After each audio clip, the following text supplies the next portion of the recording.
What's up, everybody? Welcome into the Week 13 edition of the Sunday Social over on the Fantasy Six Pack YouTube channel. I'm your host this week, Dylan Clemons. Matt Crubel's with me at the beginning of the show to talk his betting card like he is always, most weeks. I hope everyone had a great Thanksgiving. I know I did with family and the great football that we had, Matt. We had the Packers beating the Lions. We had the Cowboys upsetting the Chiefs, and I kind of want to pick your brain here about the Chiefs here, their season so far, man. And then the Bengals upsetting the Ravens late too, which was that was also an awesome game. So, but I can't wait to dive into the fantasy slate, your betting slate this week, Matt. Like I said, we've already had some games. But yeah, then we have Joe Bond coming in after Matt's segment is over, talking his Week 13 rankings and talking about just kind of the major storylines throughout this week. Then we have Keith Flemming, Kyle Senra, Ike Bonni jumping in to answer start sits, and then Keith Flemming's going to wrap up the show with his DFS plays of the week. Matt, I hope you had a wonderful Thanksgiving, man. Hope you won some money betting. How did you end up doing on Thursday? I actually did pretty well. I did a couple anytime touchdown bets with some over-unders on passing totals and receiving totals. CeeDee Lamb, the anytime touchdown, over 80 yards receiving, and Dak's total receiving yards or passing yards. Really, it won me some nice quiche. Good deal, man. Love to hear. Do you got any strong feelings, strong takes about how the Chiefs season has transpired here, sitting at 6-6, man? What are your thoughts here? Do you think, and they're on the outside looking into the playoffs, man? It's sure is something right now, man. What are your thoughts there before you jump in? It's funny that you say that because obviously, my co-host is a massive Chiefs fan. Okay. And we like to give him a little bit of grief. So I love that. I just think that it does look like when the Chiefs play football, it looks like Mahomes tries his absolute best. He tries his tail off. It just doesn't, like, from the beginning, my take was the running back system that they have. I just feel like you're never going to get into a full rhythm unless you're playing one back primarily. At one point, they were playing three different backs. That's a great point. Nothing really felt fluid. Rashee Rice being out for the first 6 weeks, I think, was a detriment. I think Xavier Worthy I think he's a good receiver, but he wasn't as hyped as what I feel like people were hyping him up to be. Right. Inconsistent. Lots of drops. Travis Kelce had some drops early on. Like, it just doesn't feel like the same Chiefs football team. We know Mahomes is a stud, and Rashee Rice is a stud when he's playing and healthy, but it's just something doesn't fit. Something is not cohesive with that team, and they just don't look the same. Yeah, no doubt. It's definitely showed up in the standings, and it's gonna be tough for them to sneak in here, but I'm sure they'll still find a way with what they got going on. Great coach, great quarterback, man. So, but let's go ahead, Matt. Jump into your betting card for what you got going on today. Yeah. So the first game I actually it's one of my favorite games to put some money down. I'm taking the Houston Texans, Indianapolis Colts. I'm taking the under. I'm taking the under 44.5 in this matchup. This game here, it's just CJ Stroud coming back. We know what he looked like with the Texans before he got injured. Wasn't very consistent, right?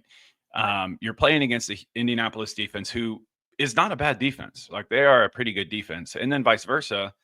The Colts offense, which we know has been a powerhouse. We know that they've been high-powered, high-T offense. You're going against quite possibly one of the best defenses in the NFL. I just don't know that there's going to be a whole lot of scoring in this matchup. And the 44.5 seems like a high number. It feels like it should be like when the Steelers are playing somebody. It's always like in the mid-30s. Mid to high 30s. So I feel like that's what this game should be at. So I really, really like the under 44.5 in this matchup. I just passed with CJ Stroud. It doesn't look like, I just don't think there's going to be a whole lot of points scored in this game. No doubt, man. I feel you. Texans defense is phenomenal as well. The Colts defense is solid, man. And then Daniel Jones, it came out he's playing with a fractured fibula or tibula, whatever it is. So he's not his normal self from what we saw earlier in the season either. He's banged up. So they're going to really need to rely on Jonathan Taylor, I feel like. And like I said, this Texans defense is stout. And I really like that call from you, man. And I'm going to probably run out and bet that myself here once we get done with the show. I like that one a lot. Yeah, I think it's a very good number to be sitting at. It's probably one of my favorite numbers of the week, like total. With the Thursday games going, there's a whole lot of games that they feel kind of like trap games in my opinion. Okay. When I look at the lines. But there's a couple more that I do like, and I'll jump into my next one here. I'm going to take this one here feels like a trap, but I think that the number is suffice to roll the game. I'm going to take the Rams at -10.5 in this matchup against the Panthers. I know they're playing in Carolina, but the Rams seemingly look like the best team in the NFL. Yes, absolutely. Matthew Stafford is absolutely cooking. We haven't seen as much production from Kyren Williams, but I think he's going to start getting things going. In my personal opinion, I think the split between Kyren and Blake Corum has been to keep Kyren healthy for the postseason. And now they're at the point where some teams have lost. And now they're at the point where, okay, let's get this W. And we have a very good chance at being that top dog. And so I'm going to take the Rams at -10.5 in this matchup. Carolina's defense, I think, is suffice. I think it's a decent defense, but I don't think that they're going to be able to match up against this Rams offense. They're just too powerful. And then we've seen the Panthers offense. Sometimes Bryce Young looks good. Sometimes he does not look good at all. So I think the Rams are just I think they're going to roll in this matchup. So give me the Rams. I'm with you, man. You said it best. The Rams are the best team in the NFL right now. And their offense, they're trying to set records now, man. They're trying to get Matthew Stafford this MVP, it feels like. You mentioned it. Kyren Williams hasn't had as much production as we have in years past, but I also feel like that's because every time the Rams are within the 5-yard line, Matthew Stafford's hitting Devontae Adams on some sort of route in the end zone instead of Kyren finding the end zone there. But yeah, I'm right there with you. And the Panthers, you also kind of said they're a little bit Jekyll and Hyde here, but playing against the Rams defense and their offense that's rolling, I think they're going to struggle to have a good day today. Yeah, I agree 100%. And then the last game I'm going to give you guys, I know this is going to make Joe Bond very happy here. And I'm going to take the Commanders at +6.5 in this matchup. We know what the Broncos are. We know that their defense is very high-powered. We know that they have a good team, solid team overall. We know what the Commanders have looked like the past couple of weeks with no Jaden Daniels. Obviously Terry McLaurin being out, but guess what? Terry McLaurin's back this week. Marcus Mariota is a serviceable quarterback. He is a serviceable quarterback. He can get the ball down the field. What have we seen from the Broncos the past few weeks? Yes, we know that they've been winning, but they've been winning by such a small margin. And some of it, I think they've been winning by way of other teams just blowing up, like self-imploding, making stupid mistakes. Some of their wins the Broncos have had should not have been wins, in my personal opinion. Bo Nix has been inconsistent. He hasn't looked great. I mean, we know he's a decent quarterback, but he hasn't looked great. Right. And Washington's at home. They're the home dog. I feel like this would be a nice boost win for them. And with Terry McLaurin coming back, I think that's going to add some elements, some extra surprises. I'm sneakily, I think this is one of those trap games where everyone's going to be picking the Broncos because of their record.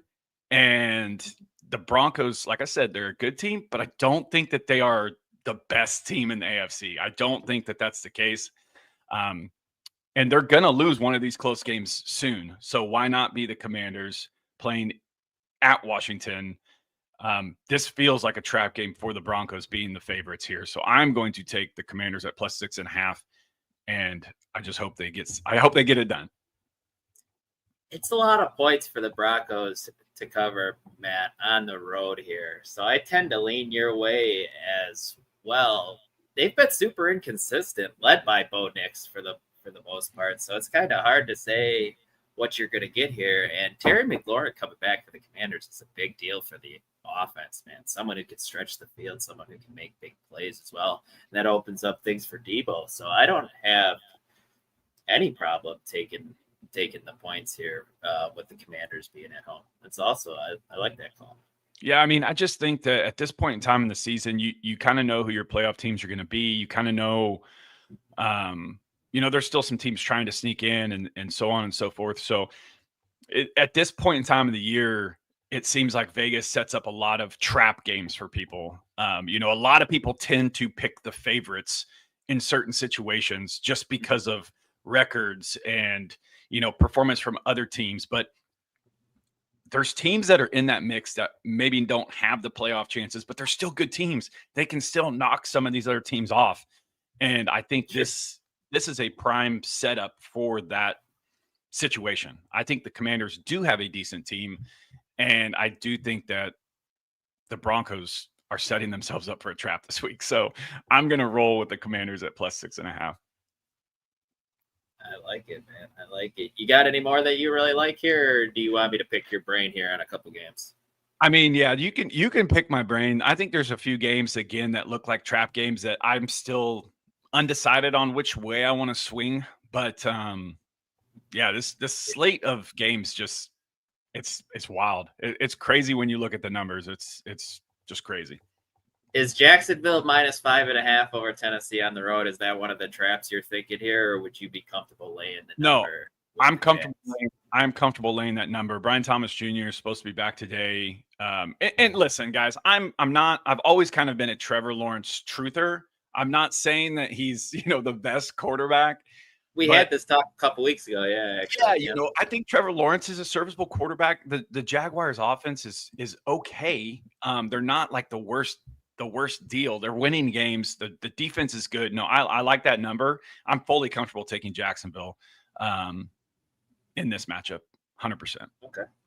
Any thoughts on the Cardinals Tampa Bay game with Tampa being banged up? Baker Mayfield not healthy right now, and their offense hasn't looked near as good as it did earlier in the season. And the Cardinals offense is rolling a little bit here, Matt. We've seen a Michael Wilson break out the last couple of weeks. Jacoby Brissett in this offense is running it with a lot of success. It's just humming right now, man. They're getting 3.5 points on the road against Tampa Bay. You think that they could cover that number by chance? Maybe. Yeah. Maybe sneak out a win here. I do think that. I think this is a situation where Vegas just put Tampa Bay at -3.5 because they're the home team. If this was flipped the other way around, I bet you the number would be 3.5 Arizona. I have no problem here. I did hear, I guess I don't know 100%. Is Marvin Harrison Jr. coming back today? Is he slated to be back today? He is expected to play, yep. From the Schefter tweeted out yesterday that he was expected to play. So if Marvin Harrison does play, I think that the Cardinals actually get better. We know that Michael Wilson's not going to go away now. I think he's deserved the chance to be, to at least be the number 2 guy. I don't know if that's what the splits will look like between him and MHJ, but MHJ is going to get targets. And if he is back, I think that just makes Arizona better between McBride, Michael Wilson, and MHJ. I think all three, that helps Jacoby Brissett immensely. Greg Dortch has been serviceable, but MHJ is a better receiver than that. So, but even if MHJ is not back today, like you said, Michael Wilson's been a dog, getting double-digit targets the last couple weeks. Obviously, Trey McBride is Trey McBride. I mean, but yeah, no, I like this. I like the Cardinals at +3.5 here. I think they could win. It all depends too on just what Tampa Bay brings to the table, because I feel like they're a team that has been inconsistent here as well.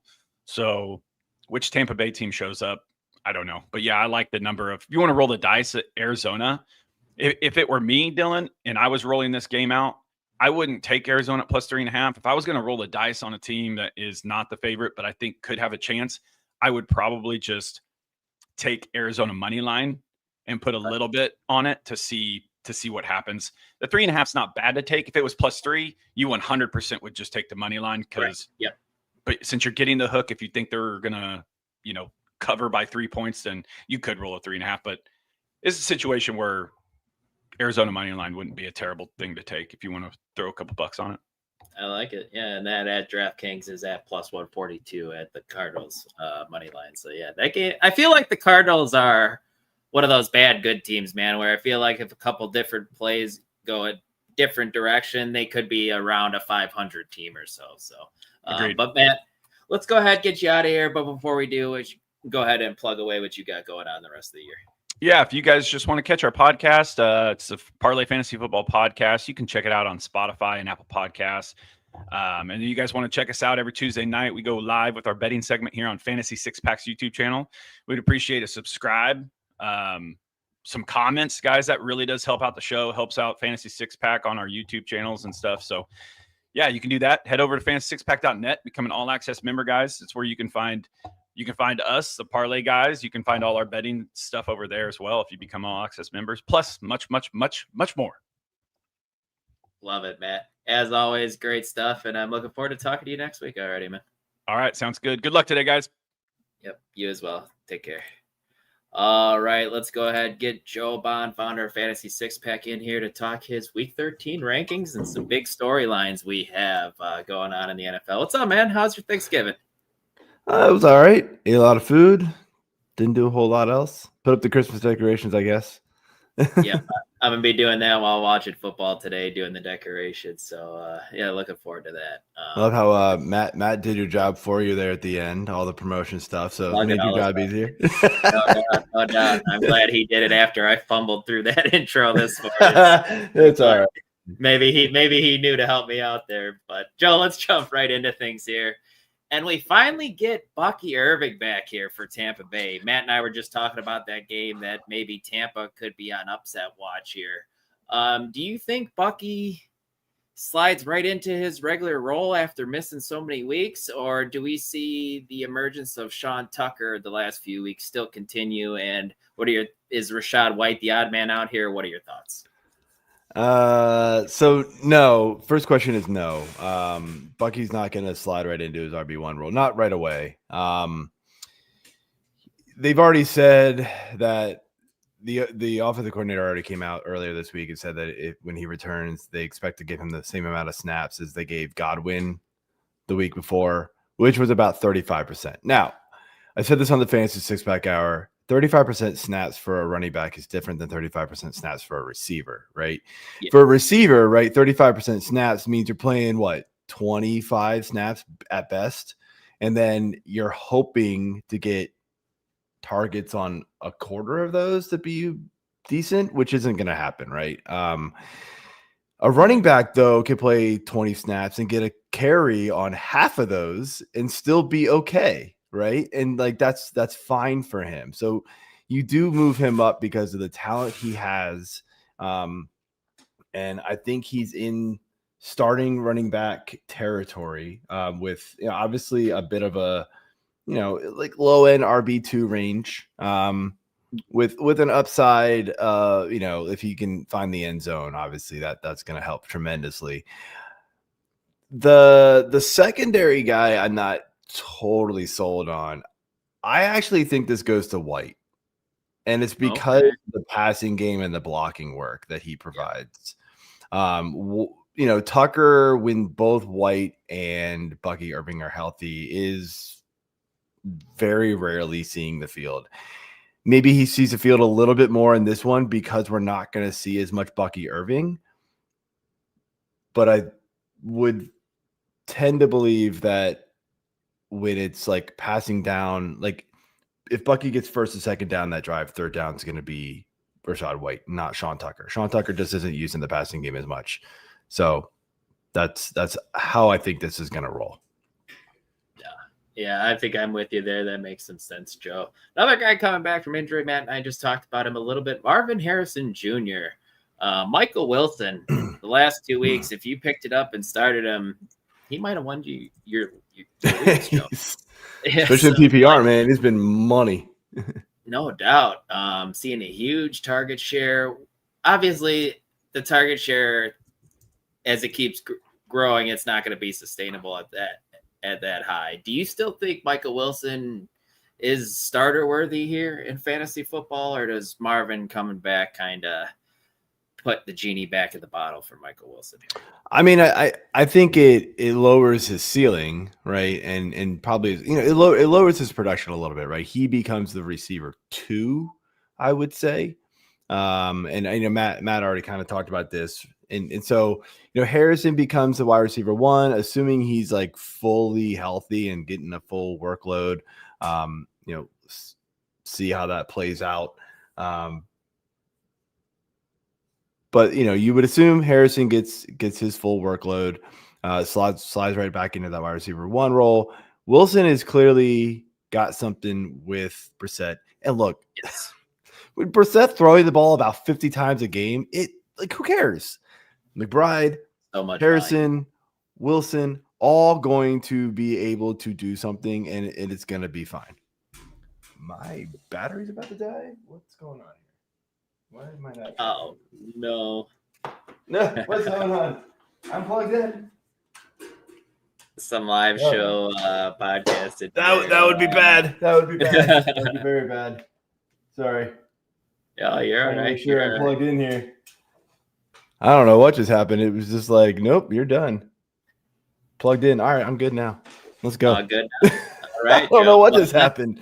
Now that you're good to go, let's talk about your guy from your favorite team, the Washington Commanders. Terry McLaurin finally coming back after he's been dealing with the quad injury all season long, man. Been frustrating if you drafted him after the holdout and obviously the health issues. Haven't gotten much from him, Joe. Mm-mm. He's hit back for the last few weeks of the regular season and playoffs now. What do you expect from him in his return, and do you think he can help hit his fantasy teams into a championship down the stretch? Answer to the second question is no. Most likely, Okay. if you drafted McLaurin, you're probably not in great shape. It's been a rough road, man. And honestly, like, this offense is just a mess. It's gonna help for sure. Him and Debo being on the field together is gonna prop that offense up a good bit. Mariota is a serviceable quarterback. Today's gonna be a rough road. I guess Surtain shadows him. Surtain is back this week, by the way, so that's that's not gonna help anything. I know Matt likes the points, maybe. I guess. I mean, I was looking back at the schedule when he said that, and I'm like, what? There's no way. And then I realized, like, they've had close games against the Giants and the Raiders, and I'm like, oh, they're also bad. So maybe there's a chance. But Sure. The Commanders' defense isn't good either. Yeah, I don't know, man. It's just there's not a lot to like here. McLaurin was rusty when he came back earlier in the year. I can't imagine it's any better now. And that was when Daniels was healthy. So I'm not expecting big things. I have him ranked around 100 in the flex rankings so that's All right. not you got to be in a deep league, I think, to multiple flex positions, I think, in order to have to start him. Okay, starting Terry McLaurin only in an emergency here. All right, I like it, Joe. I'd wait and see. Yeah, makes a lot of sense here. And then one more before we jump into your streamers for the week, Joe. JJ McCarthy, let's be honest, wasn't lighting the world on fire with what he was doing with these outstanding weapons he's got. What are your thoughts here with Max Brosmer now starting at quarterback for Minnesota?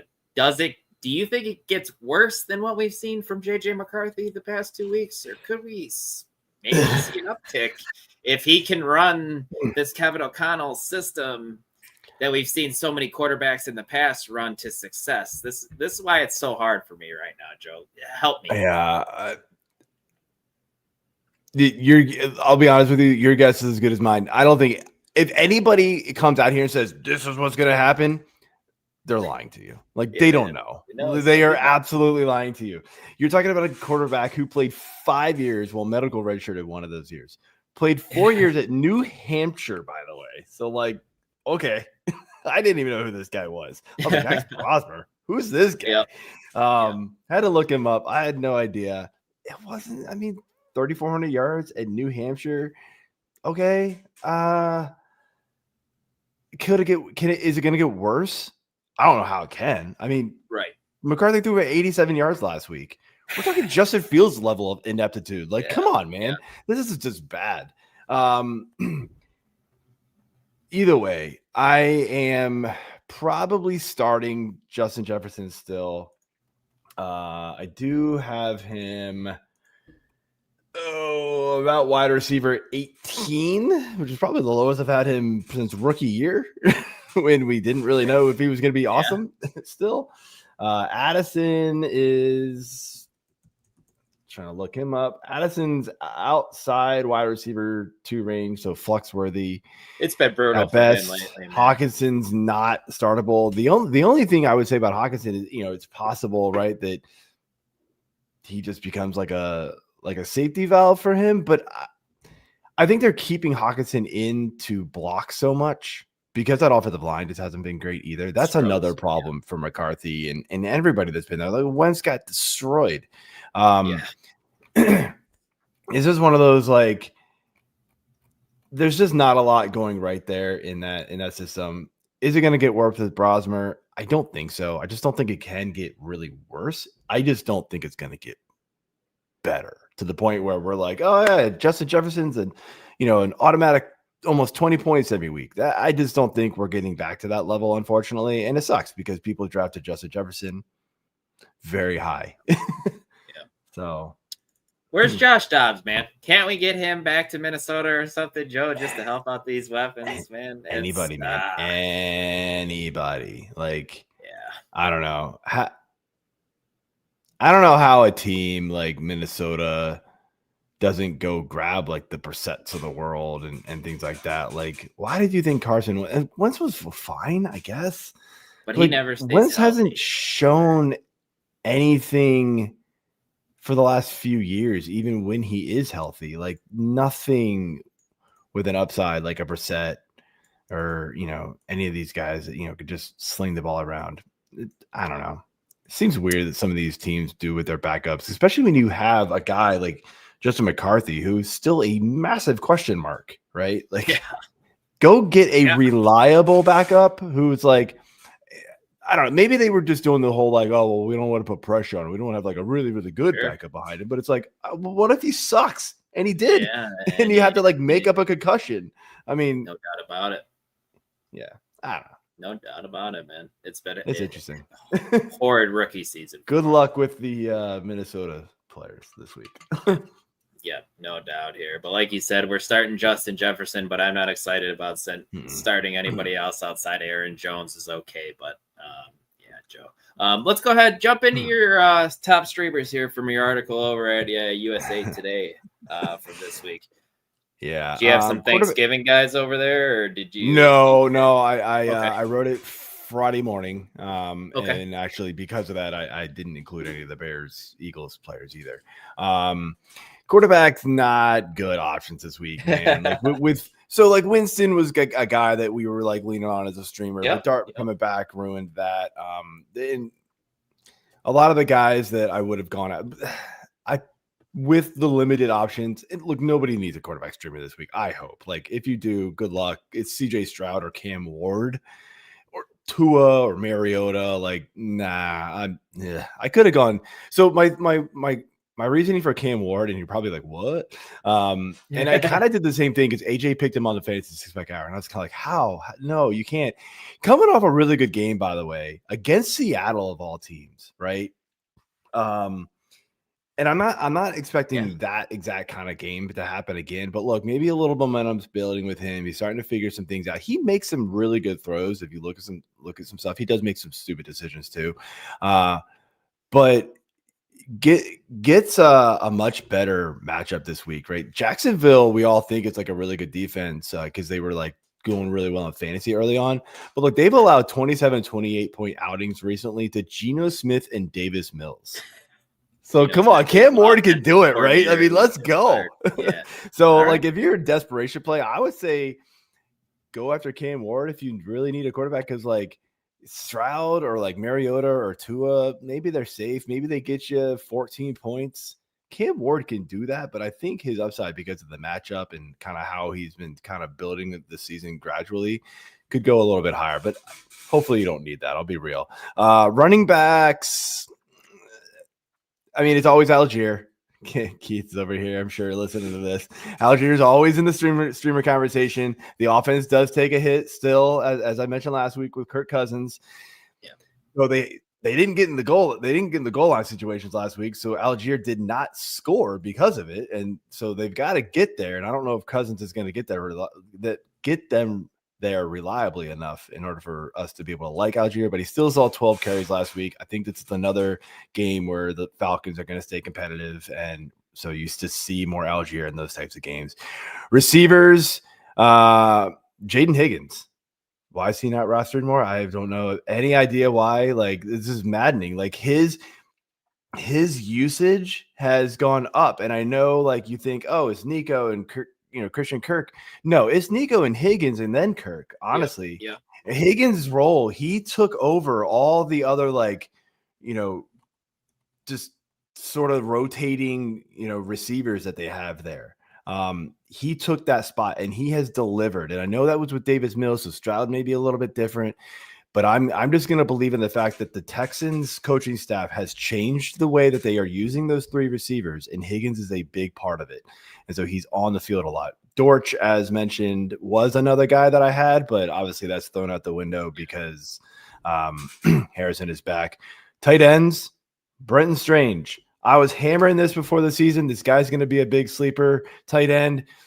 Played fantastic, had 6 and 7 targets right before he got injured, missed a bunch of time, came back last week, 5 targets, 5 catches, 93 yards. This guy is just involved in the offense. Unfortunately, he's just not a red zone target for them. They run the ball when they get down there, and they throw their backup tight end randomly. I don't know why, but Hunter Long is not healthy anyway, so that's fine. But Strange, still, if you're streaming a tight end, he's a guy you really want to get fancy though. And I hate him. Taysom Hill. Joe, don't even put his name. No Kamara. No Kamara. Devin Neal is just not good. The running game sucks anyway. They're going to bring in Taysom Hill. They gave him 10 carries last week. You give me a tight end who's going to touch the ball 10, 15 times? Yes. You want to go for broke, man? Taysom Hill is the guy. I really do believe in that. Defense, San Francisco, I'm still going after this Browns offense. It's not good. Sanders, I know everybody's like, on his junk this week. Mm-hmm. It's weird though, because San Francisco doesn't actually sack the quarterback a lot. Neither do the Raiders, which is why Sanders didn't get sacked a lot last week. And Sanders was scrambling out of the pocket a lot. Yeah. And look, I know everybody's like on his junk this week because they saw like that big 60-yard downfield play to Isaiah Bond that scored. You get rid of that, man. He was 10 for he was 10 for 19 for 143 yards and an interception. That's what Sanders was last week. Yeah. It wasn't good, man. Like I'm not buying this Browns offense being that much better with Shedeur Sanders there. So I'm going to roll the 49ers out there against him if I need a streaming defense. All right, Joe. I like it, man. Before we get you out of here, go ahead and plug away what you got going on the rest of the year. Yeah, same place as always. Over at Fantasy Six Pack, got the rankings, the usage article, the defense streamer chart that I help out with Mark Strasburg over here. Whole bunch of other stuff that we've got as well, and of course at F6P_Joe on Twitter, X. I'm over on Blue Sky as well. We're on Facebook also if you're a big Facebook guy instead. But yeah, we're all over the place. And good luck, guys. Have fun. Love it, Joe. Have a good rest of your weekend and enjoy the games today, man. All right. See ya. All right. Let's go ahead and bring our start sit guys in. We got Ike Bonni, Keith Flemming, and Mr. Kyle Senra. Fellas, how you doing today? Hope everyone's Thanksgiving was good. Who celebrate? Keith, brings me joy seeing your Christmas tree up behind you. I like that. I'm going to be doing the same thing today. That's all Brittany. I would love to take credit, but that's all the wife. So appreciate that. I am struggling this morning, boys. One thing they don't tell you about getting older, we were visiting Brittany's family up in Massachusetts, and I slipped and fell in the shower. And I am not kidding you that I'm walking like I'm 95 years old. And it's just more than anything, it's embarrassing because yesterday somebody was like, "Are you okay? Why are you limping?" It's like, "Oh, I fell in the shower." Typical stuff. Man, that's tough though. Sorry to hear that, man. Yeah, a little bit. Yeah, no doubt. Kyle, good to see you, man. Hope you're doing well. I good to see you as well, my friend. Saw you yesterday. Let's jump right into the start sit stuff because we got a lot of questions rolling in here because we're getting down to the nitty gritty, guys, with fantasy playoffs right around the corner here, and we're gonna start off with the full point PPR flex spot. Mooney, Bowers, or Judkins. In another PPR league, Bowers or Gadsden, Texas D or Browns D. Ike, I'll let you take it away here. Where are you going here? I'm gonna go Bowers still. I think you can go Judkins too, but I'll go Bowers for both. Okay, Texans or Browns D here? I'm gonna do Browns defense because I'm pretty sure it's snowy and all that. It might be a shit show there, so might be nice. Is that the technical term of what it is? Is a shit? Love it. Kyle, what do you got here? I mean, you better have Trey McBride because there's no reason Bowers should be in the flex unless you have Trey McBride. Bingo. Yep. So if you don't have Trey McBride, take whatever tight end you have in and play Judkins over them. But if you have Trey McBride, congrats, and just play both tight ends every week. Yeah, Bowers or Gadsden for sure. I have the Texans defense just with Daniel Jones dealing with his injury. That's right. He missed it. I've got the Texans as defense 9 this week, so I think they're a very strong play most weeks. I mean, I believe they're the highest scoring fantasy defense this year, but obviously that means nothing if it's a good matchup. And if Daniel Jones was healthy, I'd maybe be concerned and consider that a good matchup. But as of right now, I think I actually love playing the Texans here. Good point though, Ike, about the weather. I think both of these defenses actually are really good options this week. And the Browns just get sacked. Well, Myles Garrett gets sacks like crazy right now. So do the Texans. Yeah. To be fair, pass rushes in the league. So yeah, no bad choices here between those two. But I do lean. Yeah. Keith, any objections here from you? No, just a reminder that Bowers joins JSN and Puka as the only guys in the NFL that are averaging over 2 yards per route run versus man and zone. He is that dude. I know the Raiders situation's not great, but you can't sit him. Nope. I think I actually lean Browns defense. I have some real concern about the Texans. We'll find out today. Was it a blip on the radar that James Cook rushed for 120 yards on 16 carries, or was that a team that can really run the ball, challenging this Indy run defense, which we haven't seen a lot because they score so many points? I have a feeling Jonathan Taylor is going to have a big day, and I think that they're going to lean on the run with, Jones being banged up, meaning less pass attempts, to where Cleveland, I know the weather's bad, but it is almost impossible to run on Cleveland. They are, I think, the second best run defense in the NFL per DVOA. So I just think that San Francisco is going to be forced to throw more, and that's why I'd take, Cleveland slightly. But again, I like both defenses a lot. Houston is my favorite DFS defense because they're actually cheaper than the Browns this week at $2,900. Love it. I want to hit this question we got over on Twitter from Patrick. Ron Purdy, Tyrod Taylor, or Tyler Shuck? Keith, let you take that one.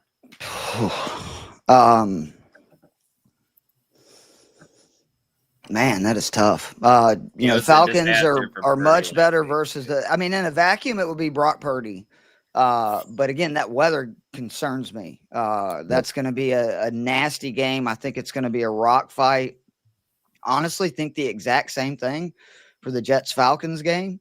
So I just think the most points out of those 3 games will be scored in the New Orleans-Miami game. So I'm going to lean Tyler Shuck. And I think that Tyler Shucks. It's, again, it's gross. I get that. But Miami is not an elite defense by any means. They don't have Alvin Kamara. We'll see if Devin Neal can, take advantage of his opportunities, or as Joe, should remind people, Taysom Hill is going to be heavily involved as well with no Kamara. But I just think that the Saints have the most, it's most likely the Saints score points in that game, to where I'm not positive the Falcons, Jets game, there's any really points scored in there. And again, if the San Francisco Cleveland game is as nasty as the weather is saying, could be a very run-heavy game for both teams. A lot of juke and a lot of CMC. Sure. Kyle, anything else to add there? Where are you going to go here?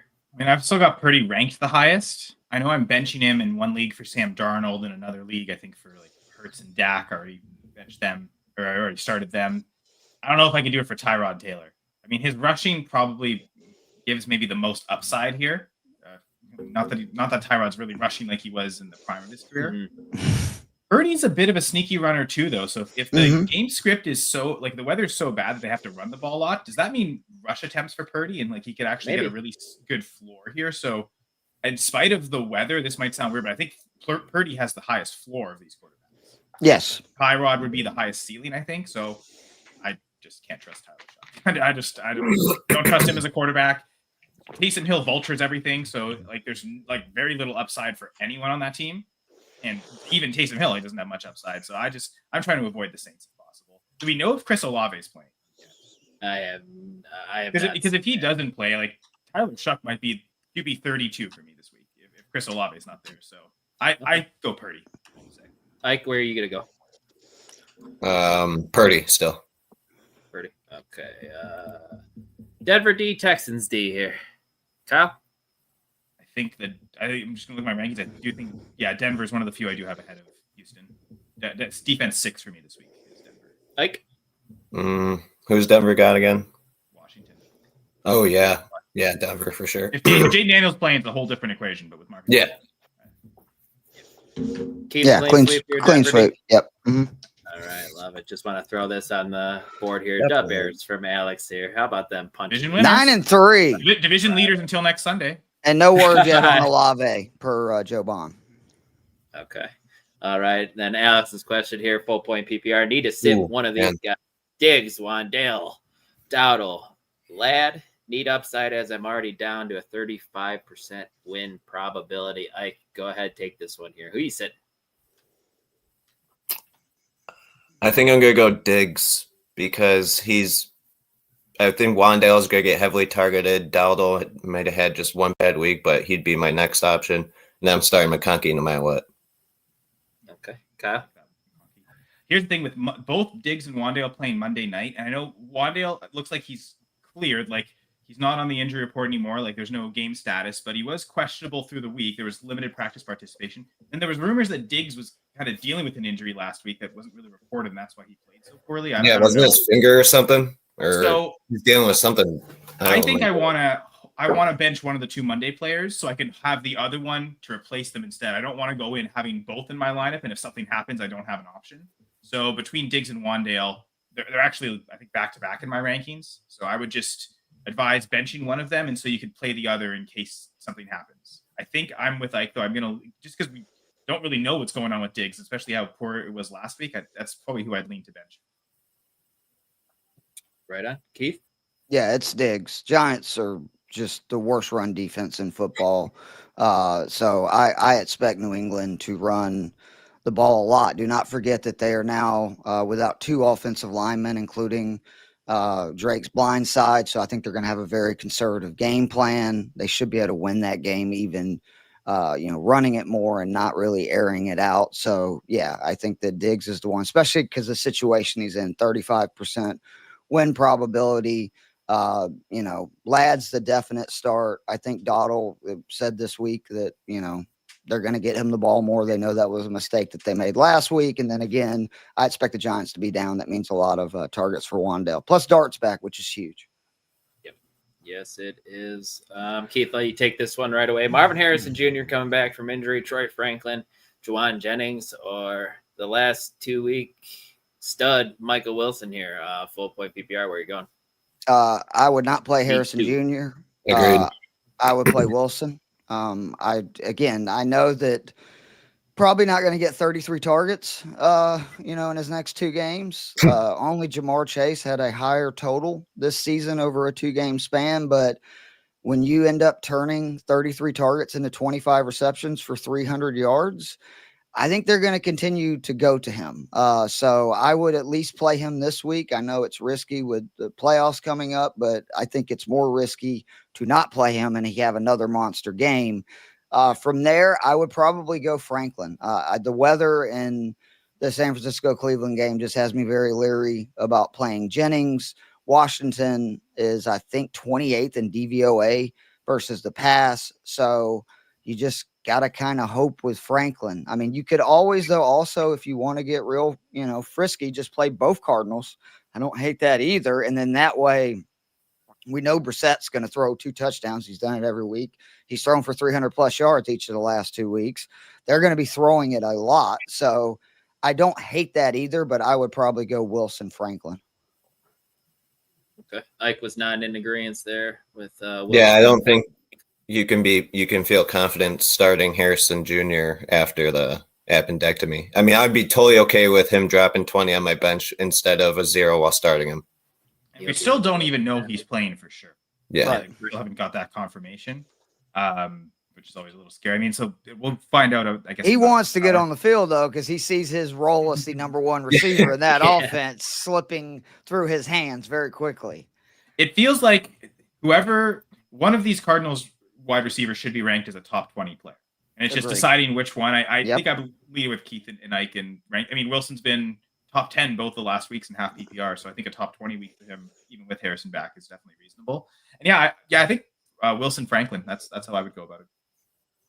I don't hate what Keith was saying, though, playing both Cardinals. If you really feel like Harrison's is going to have a good game, Brissett's throwing enough pass attempts, you can justify both. But yep, I think we're all saying Wilson. By the Franklin. way, you said enough pass, 43.5 pass attempts per game. That would lead the NFL for Brissett. He's thrown it 150 times their last 3 games. So there's enough volume for all pass catchers in Arizona. I promise you. Good morning, PPR Survivor League. Need one. Brian Thomas Jr., Khalil Shakir, Cortland Sutton. Oh, this is an easy one right here. Kyle, take it away. Well, I like playing either of the Keith. Broncos receivers. Keith was talking about the Commanders' defense. So between Sutton and Franklin, choose your favorite. I still have Sutton ranked ahead of Franklin. I think I've mentioned this on the show before. I'm a stubborn Sutton manager who will just continue to rank him highly. So I'll stick with Cortland Sutton. That's my brand, I guess. All right, Keith's itching to get at it. Where are you going, man? I mean, it's Khalil Shakir. He's probably my favorite receiver this week. Pittsburgh versus number 1 wide receivers allows over 10 targets per game, right at 90 yards. That is dead last among all teams in the NFL. And he is, per PFF, has the second best matchup this week, wide receiver cornerback. I think Shakir is going to have a monster game.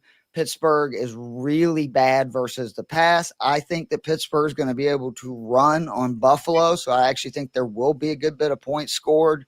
And I would be shocked if Shakir doesn't have at least 5-6 receptions for 80 yards. And I think he has a chance to have one of those monster games he has about once every 4 or 5 weeks.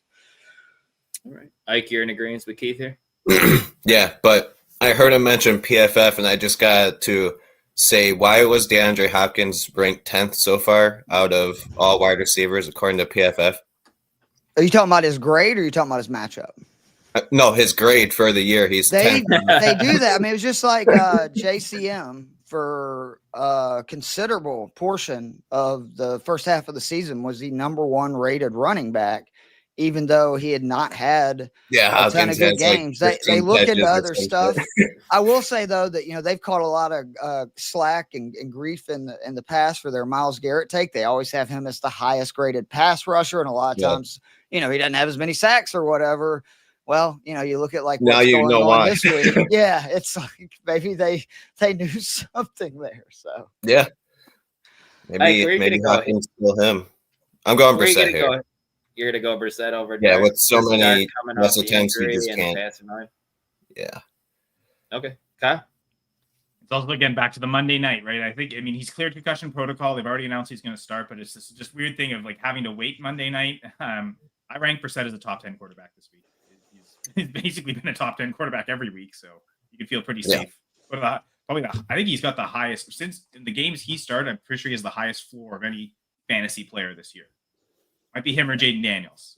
Or Dart. Like they always score like 17 points every week. Or Dart. I was going to say, Dart's had 18.6 points in every game he started. I guess the game he left early, right? Like that is that. He scored 27 points in that game. Yeah, right. He's a freak. If he's cleared, I'm playing Dart. Like he has he both is cleared. the They've already announced he's floor starting, so. and the upside, because like you said, he scored at least 18.6 points, but he's seemed to get, better as this goes on. I think you're going to see less design runs, so it might lower his floor slightly, but anybody who's watched Dart play for 5 minutes knows that he wants to make plays, and that means sometimes running around like a chicken with his head cut off. So I still think he's going to do damage. Just a reminder, this dude has thrown a passing touchdown in 6 of 7 games, scored a rushing touchdown in 6 of 7 games, rushed for 50+ yards in 5 of 7 games. I mean, this is like Jalen Hurts, his first season as a starter level fantasy, like football studness. Like I'm so happy to have this dude back. It means I actually have a chance in a few leagues. Cause I think he's been QB3, like 4 out of the last 5 weeks. So Dart for me is the play there. But if you're at all leery, I don't have any concern about Brissett. I think Brissett, to Cal's point, he's finished top 12 every single week and is pretty much a guaranteed 19 points and has a good matchup against the Tampa secondary that's really been struggling. Right on. Keith, go ahead and take this one away here. Judkins or Vidal? Vidal has the easier matchup, but I think that Jukins is the play. I'm very leery of this Chargers offense in general without Alt and Slater. I know that they got a whole, bye week, which that should help, but when we last saw them, it was rough. I mean, really rough. They scored 6 points, not even against a vaunted defense. And I think because of the weather, Jukins is a good play. And also that's the way to attack the Niners. Like the Niners' weakness right now is you can run on them. So I'm going to lead Judkins. I will say though, if you're going for upside, like, if you need the home run play, I think Vidal probably has the higher ceiling, but I think it's pretty close and Jukins has got a much higher floor. Kyle, you're muted. That's Hank Aaron's nephew, right? I'm taking Jamie's joke. So, of course, Vidal's the best home run hitter in the NFL. Hey-o. That being said, I'd go Judkins. Because the thing about game script here is if we're so worried about the weather, I do not think the 49ers will have this game script will be out of control. Even if they win the game, I think it'll be like the Browns will be within one possession most of the time. Like the 49ers are probably thinking, let's just win this by 3 points. Because of the weather, let's not risk too much. Like you totally see Shanahan. Any excuse he can to just run the ball heavily, he'll take it. So even though I expect the 49ers will win this game, I'm not worried about Judkins in game script just because of the weather. I think that prevents the game script from getting out of control. Run heavy for both teams. So yeah, I love Judkins here. All right. Ike, you? Yeah, I'd go Judkins. All right. And then let you take this one away, Ike. BTJ. QJ or MHJ PPR. We know you're not going Marv, but where are you going between Brian Thomas Jr. or Quentin Johnston? Holy acronyms. Yeah. I'm going to sit QJ. I'm going to play Brian Thomas Jr. I'm going to go for it. I mean, the risk is they're all coming off injury, right? Like Harrison and Thomas this week. But since Quentin Johnston has come back from injury, he's had no ceiling whatsoever. Like what he was the first half of the season, I think his best performance in half PPR is like 15.5 points or something. I remember looking at our Dynasty 6-pack league, which I might play him anyway. Maybe that's talk about how my team isn't so great. But like he just hasn't had the same ceiling he did before his injury. So I think it's the offensive line. To your point, right, Kyle, that's the issue. Too. I think it's both. I think because he's had 2 zeros since he's been back from injury, and he had a really high floor and high ceiling before the injury. So I think he's still not 100%. And as Keith mentioned, the O-line. So what Quentin Johnston was before the injury, I think you just throw that out completely and just consider who he is since the injury. And there's just no ceiling there. I know there's risk with the other two, but I just find there's more upside with both of them. So yeah, I'd bench Quentin Johnston. Johnston's the sit for you as well, Keith, or are you going somewhere else? I think I'd probably sit BTJ. It's close. Don't get me wrong. I think Jacksonville is going to be able to really run on Tennessee. And again, Jacksonville, we forget this when we're talking fantasy implications, but they need to keep winning to make the playoffs, despite having a great record in the first season with new coach Liam Cohen. They've got to win this game today. And I think we can all agree having Trevor Lawrence chuck it a bunch is not the best way to win games right now, especially when they're running it so effectively. I just think there's going to be a lot more run in those games. And, Johnston, but I will go ahead and admit, it's probably going to be a game where he has like 3 to 5 points or he has like 15 to 20 because the Raiders give up a lot of big plays in the passing game.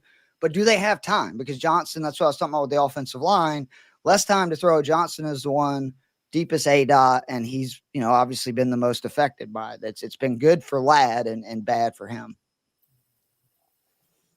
We'll go ahead and move on. Olave or Harvey at the flex, Keith? I don't like Olave's injury status. I think Denver's going to roll versus Washington. So I'm actually going to go with Harvey, even with it being a full PPR and the potential, targets that Olave could get for my guy, Tyler Shuck. But it's risky, man. Like, again, if this is something where like you need to win for the playoffs, I'm real leery of sending a guy out there that we know is banged up when it's not even like an amazing situation. Anyway, Miami has had issues with the pass, but they're actually pretty good versus number ones, ranking top 10 versus number one receivers. Kyle? Yeah, if the times were reversed, it'd be Harvey so easily, right? If Olave was playing on Sunday night with the questionable tag and we have no idea if he's playing, you just easily automatically play Harvey. The fact that we'll know about Olave, I mean, if he's in, you can justify playing him. The one thing is Sean Payton loves to play tricks with running backs. Like if we knew Harvey was going to get all the work, he'd be ranked a lot higher. I'd still lean RJ Harvey anyway, but there is risk on both sides. Risk of playing time because of injury with Olave, risk of playing time with Harvey just because Sean Payton loves to switch things up. No doubt. Ike, where you going here? Harvey. All right. Kyle, I'll let you take this one. What's up, fellas? Pick 2, full point PPR. Waller, Michael Wilson, Keenan Allen, or Woody Marks? Thanks. Because we discussed Michael Wilson so much in the last question, I think the confidence to play him here. I think he's got the most upside and probably the safest play still, even with Harrison. Even if Harrison's back at the way he's been getting targets, I mean, you're not going to go from 18 targets to none. Right? Yeah, 15 too the second week, right? So it wasn't like it was a one-time deal where they threw it to him a ton. Yeah, I'll play Michael Wilson. It's pick 2. Pick 2. Oh, so right. I mean, I wrote about it in the goal line guide this week. I think Waller's got tremendous touchdown upside against the Saints. The Dolphins have one of the highest passing goal line grades of the week. Yeah, I think Wilson is like the safest and highest upside. So then I really want to go from that second option. I think just take what is the highest upside here. And I do think that's Waller. Okay. Even though he's coming back from injury. Going Wilson and Woody. Wilson and Woody. That's where I'm going to. Right. Yeah, I'm going there too.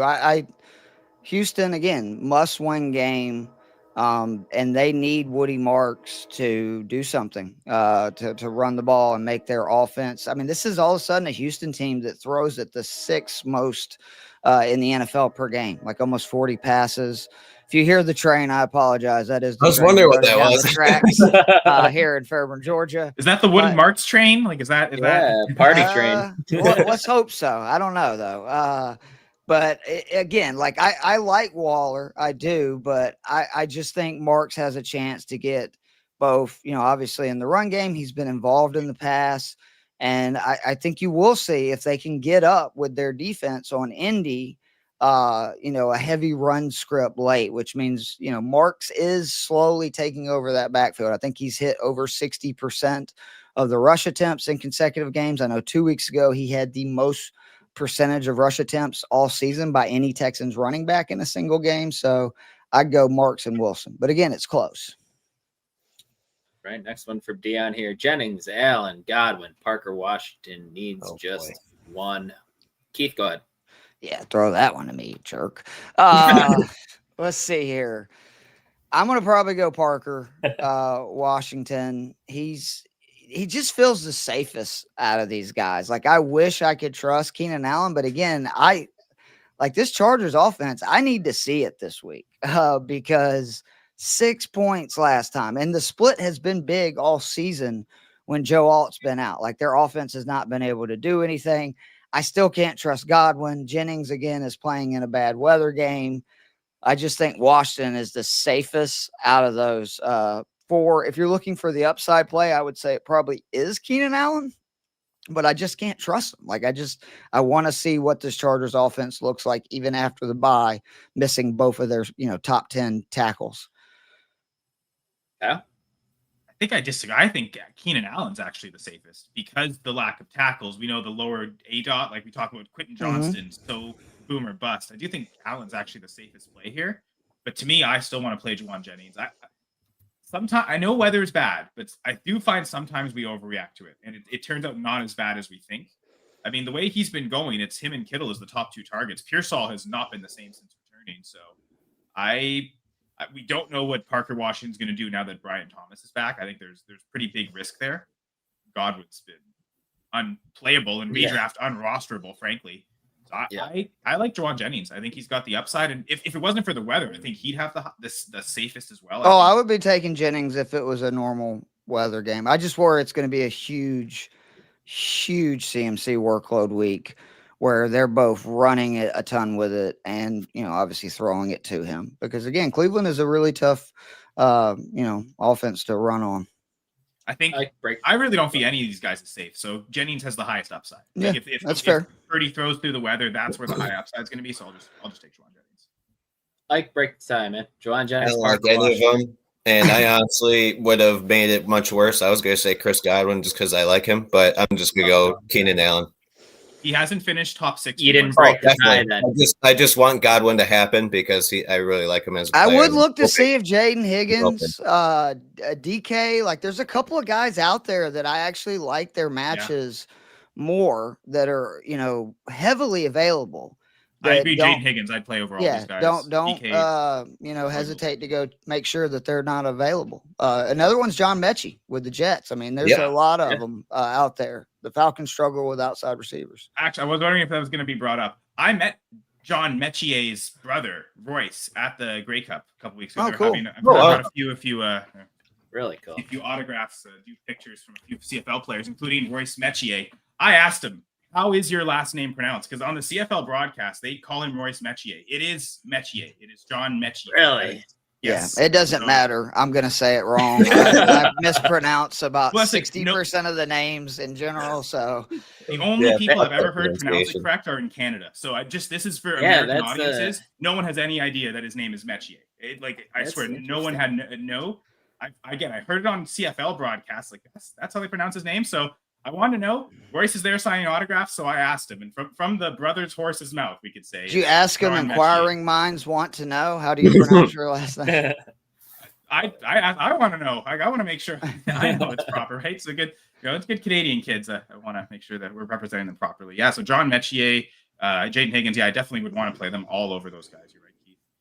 Cal, go ahead, take this one. Henry or Gadsden? I'm going Gadsden. Back to lower ADOT. If you're worried about the tackles, the tight end's a natural target for that. So yep. I do expect them to bounce back against the Raiders. I don't think they'll just score 6 points.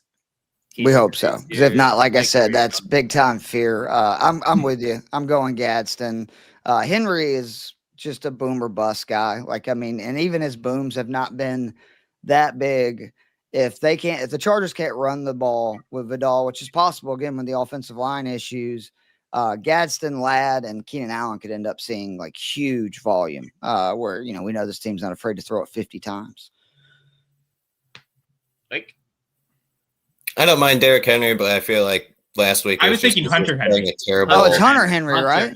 Okay, I was about to be like, well, wait a minute, then. True. Derrick Henry at tight end, right? So you could probably play Derrick at tight end. Shit, but no, he can do whatever he wants in the NFL. You're right. Full point PPR need one running back, one wide receiver, one flex, guys. So need 3 here. Igbuka, BTJ, Rico Dowdle, Devin Neal. We just said Devin Neal. I don't know if he's any good. I do know the Dolphins' run defense stinks. So if it's a guy that's going to get, decent volume, which again, because it's full PPR, I feel a lot safer about Neal just because he saw 7 targets and caught 5 passes last week. That's a good sign that even if, say, you get Taysom Hill, vulturing goal line carries, Neal will have an ability to get 10, 15 points. I can't play BTJ. I just can't. I would go with Ibuka, Dottle, and Neal is where I would go. I think the opposite. I think I can't. If he's back, I can't bench BTJ for Devin Neal. I wrote about in the goal line guide this week. The lowest overall grade this week is the Saints running. They have one rushing touchdown inside the 5 this year, and it's Taysom Hill. So Devin Neal has no touchdown upside. Maybe some safety with the receptions. That's a good point, Kyle. I just think he has definitely touchdown upside. He's playing the Dolphins, who are the worst run defense in the NFL. I mean, they've only allowed 35% touchdown rate on carries inside the 5. So actually, they're short. I'm not worried about a carry inside the 5. I'm worried about him busting a big one, which they do on a regular basis. They're second in yards or rushes of 20+ yards, and I believe fourth in 40+ rush yards. I get what you're saying. I don't know how you can trust BTJ right now when he's not really had but 2 good games all season. Trevor Lawrence is not playing great. And again, the easiest way to beat Tennessee is just to run it down their throat. Fair enough. I love Devin Neal. He was my RB3 or 4 before the draft. Just what a horrible situation to be in on the Saints. Where did he play? College ball? Kansas. Yeah. I watched him tear up I think Illinois one game 2 years ago. Yeah. I hate just automatically just dumping on him, but not this week. I think there's better weeks to play Devin Neal in the future. But this is one where I just want to bench every Saints player. That's Olave, right? Olave is the only Saints player I think you can start in Juwan Johnson. But if Olave doesn't even play, then you're down to just one tight end, right? Ike, break the tie. The Dolphins have played better of late too. Like I know they were awful to start the season, but they're actually playing well. So I'm not convinced that they're just going to. I think the Saints could struggle to score any points against that defense. It's a better defense than it was at the start of the season. I mean, remember the defense a couple of years ago when Javon Achane and Mostert ran for like 400 yards on them? They turned that around pretty quick, and I think that's close to what the Dolphins were at the start of the year. I don't think they're that anymore. Okay, Ike. Break the tie, Ike, I guess. I do Ibuka, BTJ, and Dowdle just because you drafted BTJ high, and if you are looking for a playoffs, got hope for your guy that you drafted high and hope for the best. Yeah. Sometimes it'll work out, sometimes it won't. Whatever decision you make, just. By the way, when we last saw, gotta be able to live with it. Miami's run defense, they allowed Chris Rodriguez Jr. on 15 carries to average over 5 yards per. So I'm just saying, it's not a good defense versus the run. Okay. All right, we got Dion here. Flex Mooney or Parker Washington, then Seattle defense, Jacksonville defense. Ike take it away here. Yeah, that's not great options. Mooney gets targets but can't catch them. He did last week. He did last week. I'll do Mooney and then Seattle's defense just because Seattle's playing pretty well. They're home too, right? I think Mooney would be my lean there as well. Yeah, I am too. Where are we at on Tennessee's offense? Like, do we feel like that last week Cam Ward had by far his best fantasy game? I thought their offense looked as good as it's looked all season. Reminder, they didn't have any wide receivers either. Like that was, obviously Ridley's on IR, A.O. Manor, however you say it, he was out, and yet he still looked good. Do we think that he can continue that? Gunnar Helm has now all of a sudden become one of his favorite targets. DK, because if you think that, I would play Seattle, but if you're concerned that Tennessee's going to turn back into a pumpkin a week after their best game, Jacksonville does force a ton of turnovers, and maybe one of them turns into like a pick six or something. I mean, to answer that question, Cam Ward, I know he struggled this year, but he is the first overall pick for a reason. You're about to have an undrafted free agent rookie play his very first NFL start against this Seattle defense. This Vikings offense is horrible. I've never been more convinced of a week to bench Justin Jefferson than just now. I think this can be a massacre. I have the Seahawks ranked as the #1 defense. I mean, Max Brosmer was worth anything, he would have been drafted. You're going to play BTJ, but you're saying to sit Justin Jefferson? Come on, man. Oh, seriously? no, I would play Jefferson over Brian Thomas Jr. I'm just saying if you've got the options for it, I think. Just want to make sure. You're right. That's pretty far apart. I agree. I wouldn't trust the Harrison or BTJ coming off the injury. Okay. I still have Jefferson. I think is like wide receiver 19. I've never had him that low or even considered him that low. It's just if you've got good starters, this would be the week. But I think it's every other Vikings player has to be on the bench. Don't forget, though, that Brosmer could be interesting here. He is just, the offensive line's as healthy as it's been all year. Unfortunately, outside of J.J. McCarthy, Kevin O'Connell has got a lot out of all the quarterbacks that he's had during his time. Everyone says that. Everyone forgets Jaron Hall. Jaron Hall, he was awful. He was awful. That's why. I mean, I think he got injured, and that's why they went to Josh. But everybody else, I think rookies really struggle in the Kevin O'Connell system because it's so complex. That's why veterans have come in and looked well. But so far the two players that have looked worse in the O'Connell system have been their first year starting. So I think Brosmer's in over his head against the Seahawks defense. I've got them as the number 1 defense this week. I don't think he can play any worse than J.J. McCarthy has. I would assume that he's going to throw it to Justin Jefferson a lot. And again, I would not be shocked if he has, a decent game. Again, a lot of quarterbacks have done that. Nick Mullins, QB, 7 or better in 3 of his 4 starts. Years after he was in the Shanahan system, though, right? I just why are we throwing Brosmer out to say that he's just going to be good? Like, there's a reason. I didn't say he was going to be good. I said that he'd be fantasy relevant. You're acting like they're not going to score any points whatsoever. I don't think that's going to be the case. I do. I just think the Seahawks are the shutdown defense you want over everyone this week. So I have them as the number 1 defense, like I said. So because they've already been incredible, and now they get this type of juicy. I think this could be Nathan Peterman bad.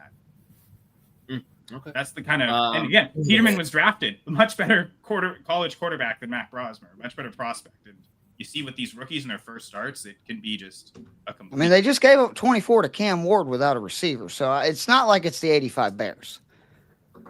Again, I think Cam Ward's far better than Max Brosmer. I'm not saying he's not, but I'm saying you're acting like this is a matchup where they're not going to be able to move the ball. I can't believe that. They have the lowest implied total this week, so the Vegas odds think that this is the team that's going to score the lowest amount of points. I buy into that totally. Because I'm hearing a lot of, Max Brosmer is going to be so much better than McCarthy, and we don't know that. I actually think he might be worse. I'll make that bet on I'm not going to bet on an. It'll be tough.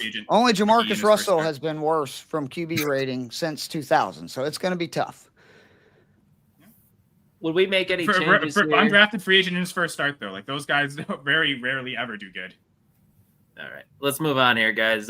From Alex, would we make any changes here? This kind of goes into the Kyle. Would you sit Jefferson for either Wandell or Egbuka here? For instance, Egbuka, yes, I'd play Egbuka over Jefferson. Okay, Keith? Is that where you would for changes? You would keep? Yeah, no, I would keep him in there. I mean, my concern is the Baker's shoulder. It's not good. We'll see. We'll see how he throws. He is playing, right? Baker is actually supposed to. I would consider putting Bucky in there right off the bat. It's a great matchup. And Bucky Irving is, one of the top backs. So I think I'd rather have him over Harvey. Yeah, that's what I was going to say is I would substitute him for Harvey. I'm not, because they've talked about limiting Bucky in his first game back, so I wouldn't. Like we saw, like they talked about like how Chris Godwin played limited snaps his first game back, so I'd go RJ Harvey still. Yeah. Okay. Again, I think taking one of the Bucs players makes sense though, whether it's Bucky or Egbuka, probably moving them into the lineup. For Harvey or for Jefferson, I think that makes sense. Because in spite of Baker doing injured, I have more faith in this Bucs offense than I would say the Vikings, as previously stated. Full point PPR, need 2 wide receivers, Wandell, Shakir. I'm confused. Those 2 names. I'd play those 2. Did he? I'm trying to see if he had it in there. I'm not seeing it in all these comments. So I love both of those receivers. Again, I think Shakir is a top 10 wide receiver this week. Makaki, Egbuka, or Pittman need just one. Ike, where are you going? I don't trust Daniel Jones with his fractured fibula, whatever it's got going on there, so I'm going to go McConkey. Same. Yeah, I like McConkey the best. Again, his quarterback's at least healthy, whereas like Baker and Daniel Jones are both hurt, so yeah, it makes sense with Vlad. We need a little booty today, or are we going to go Parker, Washington? Booty. Kyle? I think I've got Washington ranked higher. Booty's done. He's been complete booty. He's Monday, right, too. Anyway, yeah, I would go Washington. When was Booty's last good game?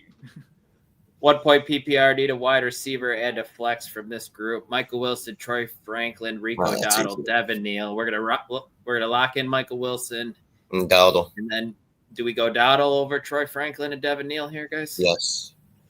I think so, yeah. Keith? I mean, Devin Neal, 50% of the snaps last week, saw 7 targets, caught 5 passes. It's full point PPR. Rico Dowdle is not that involved in the pass game, and I worry that they're going to be down early. I would, I guess, still just to be across the board, Wilson and Dowdle. But I think Neal is a very safe play because of what we saw from him in the passing game last week. All right. Another one from Dion here. Henderson, Judkins, or Dowdle? You can't sit Henderson. The Giants are the worst Yeah, run defense in the Yeah, NFL right so now. I think that narrows it down, Keith. I would go Judkins again just because of the volume. Sorry, are we playing 1 or 2? 1. One. I'd play Travion Henderson. He looks like they're not going back to Stevenson as the lead back. I think that fear is erased. I tend to agree with you there, Kyle, for sure. Need 1 wide receiver, 1 flex. Shakir gonna lock. Ooh.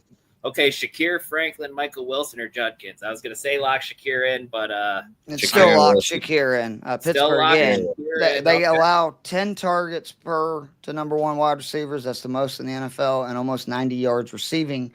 And plus their DVOA versus number 1 wide receivers is ranked 32nd. So it's a great matchup for Shakir. Kincaid's still banged up. We don't even know for sure if he's going to play.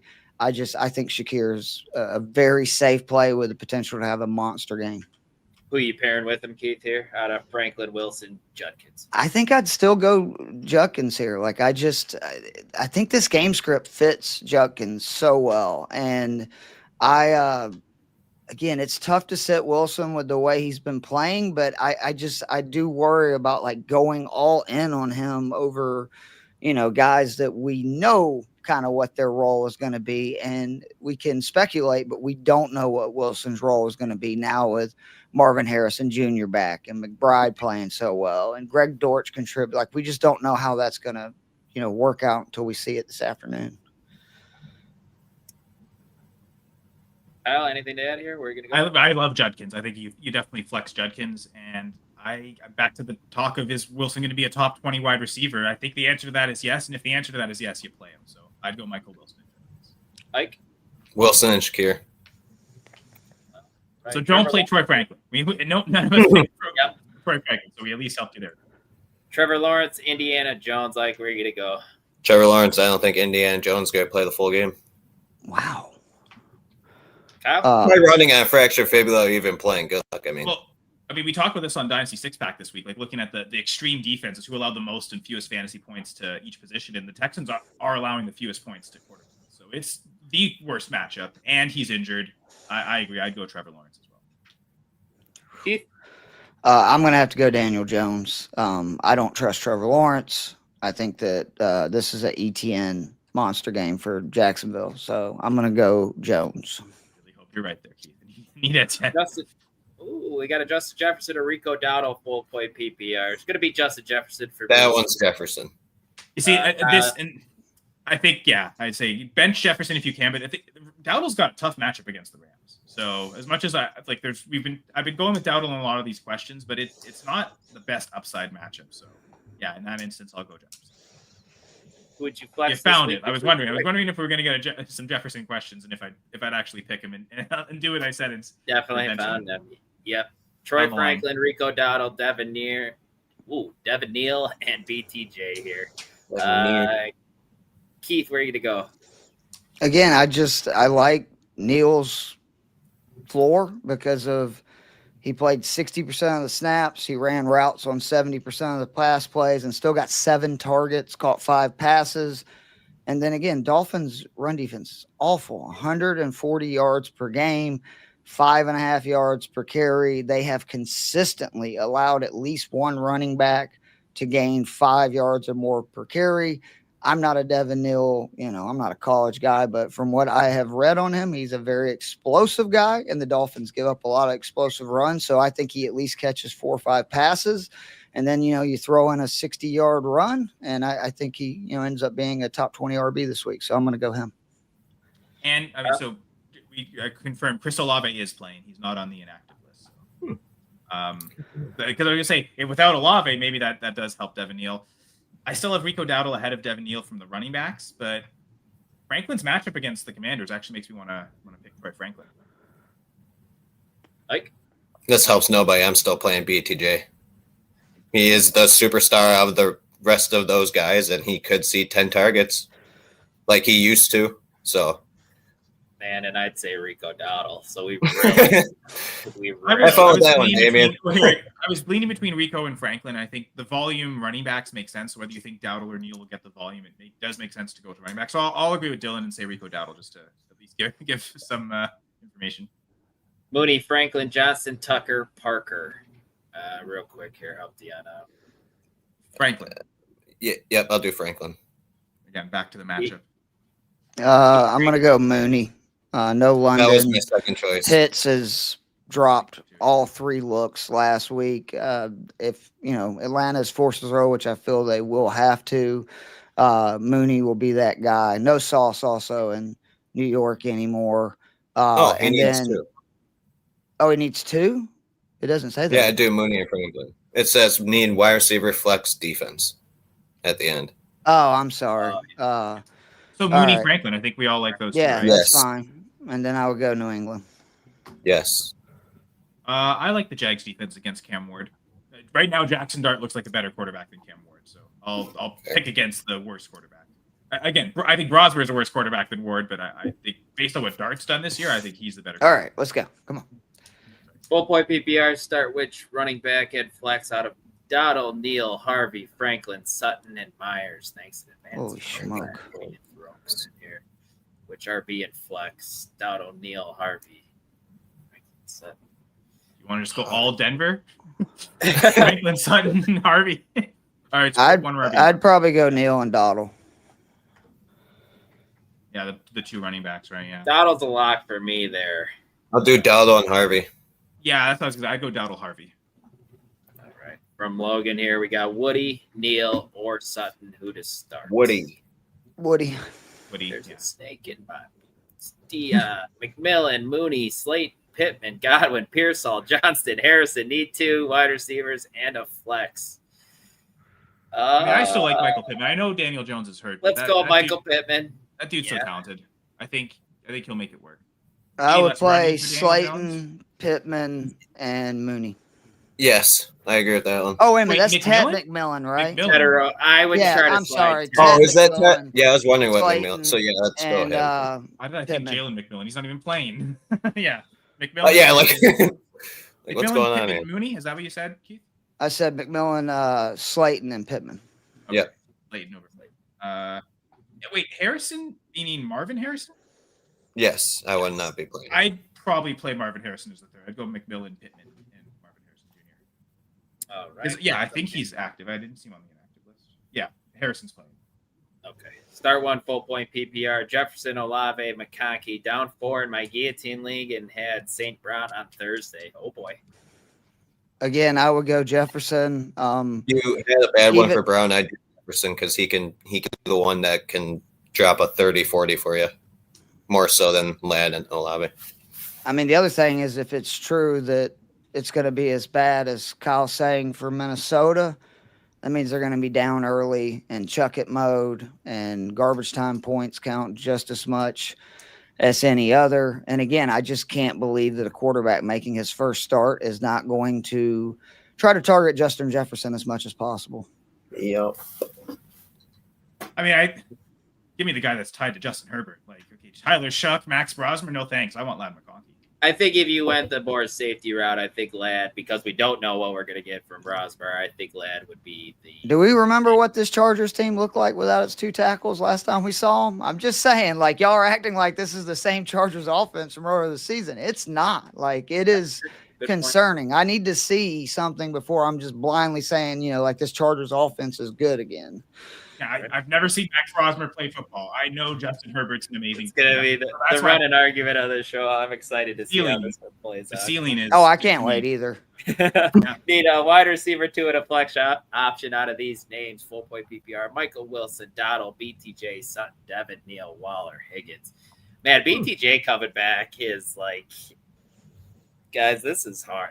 I think again, Michael Wilson. I don't think I've come across a question where I'm saying Wilson and Donald. Yeah, I like that. That's what I was thinking too. Jaden Higgins is very playable, though. I would say I'd play him over the others. I think, but I'd go Wilson Dowdle too. Keith, would you go Wilson, Devin, Neal here? Would you go Neal over Dowdle, or are you still Dowdle over? I actually probably would go Wilson Sutton being full PPR. Washington, again, one of the worst secondaries in the NFL. They play man at a very high rate, which Cortland Sutton has historically torched. And they're still not terrible versus the run. So I don't think it's going to be one of those games where Denver can just run it down their throat. So I think I would go Wilson and Sutton. Dowdle's got a really tough matchup. And I like Neal and Higgins a lot this week, but not at the same level as, the number one receiver versus a really bad secondary. Actually, Parker Washington, Jaden Higgins. You guys went Jaden Higgins here, right? Yes. Higgins is one of my favorite plays. He should be owned in every league. Right, redraft 6-point passing touchdown. Darnold, the JSN stack versus Minnesota, or Tua Achane stack versus New Orleans, or Baker versus Arizona. Don't like Baker with the shoulder. Darnold, JSN. We just go Darnold here. Yeah, it's a revenge game. I really do like the Tua Achane because New Orleans is a bad defense. But I mean, like Darnold, I think JSN is now 4th for receiving yards per pass attempt in the history of the NFL for a season. He's averaging almost 4 yards for every time that Darnold throws a pass. So with it being so, tightly together, I would lean, Darnold, JSN, and just hope JSN goes nuclear again, which is very possible. I saw a stat that through a player's first 11 games, JSN is the 3rd most receiving yards ever. Tyreek, remember 2 years ago, Tyreek was on that 2,000-yard pace. That's one of them. 2013, Josh Gordon. That's the company he's in. I love me. And Darnold's not even throwing the ball that much either, so it's impressive what JSN's doing. Incredibly efficient, you're right. I like both Darnold and Tua, but I would lean Sam Darnold. He's had better ceiling games this year, I think. One of my biggest fantasy misses ever. Probably the biggest fantasy miss this year was not having any JSN. Maybe one best ball team, that was it. And yeah, I got one. I think I've commented this on Keith's videos because he talks so much about JSN. I've got one JSN team. It's 12-0. So like I've maximized one team. For real. Yeah, I feel that. And I started with Jordan Love and CD Lamb, so hopefully 13-0. Sure. Devin Neal, Cortland Sutton, Troy Franklin, Vidal, Jacoby Myers, Woody Marks starting 2. Woody Sutton. I think without Omarion Hampton, I want Vidal. Okay. Keith, you go with Devin Neal, Cortland Sutton? No, I'm going to go Marks, and they don't say if it's PPR. If it's PPR, Sutton. If it's not, Neal. Okay. But I like Marks either way. Kind of like both running backs, Vidal and Marks, yeah.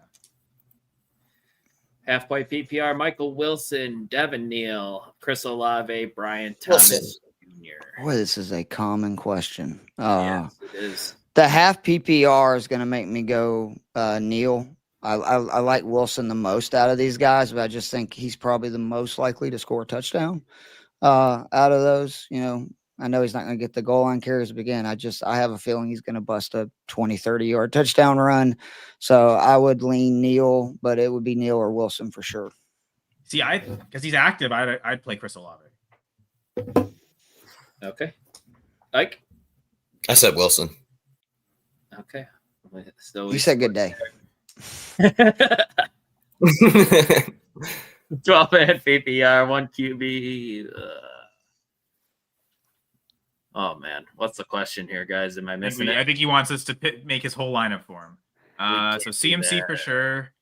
I guess Aaron Jones is. Oh no, Ken Walker. Well, he's already played Mahomes, so he doesn't need a QB. Yeah, so CMC and Walker at running back.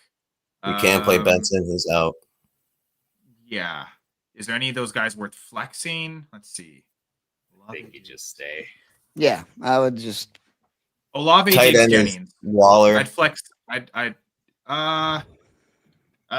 This is bananas. That one's really close. I think at tight end you're good either way between Waller and Barner.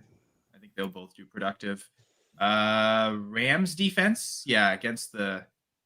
I'd rather play against Bryce Young than against Jacoby Brissett. So Rams defense there, but I like flexing a wide receiver. I think I'm going Judkins for this one. Yeah, it's easy. Judkins, right? Walker I had a good week easy, but I last would go week, Judkins. Walker. Another miss by you, Dylan. I actually have them back to back in my half PPR rankings. This is full PPR. Does Walker really get a boost at all in full PPR? Probably not. Judkins. Keith, Judkins for you as well. Yes, and we need to pick up the pace, boys, because I've got to fill some DFS lineups.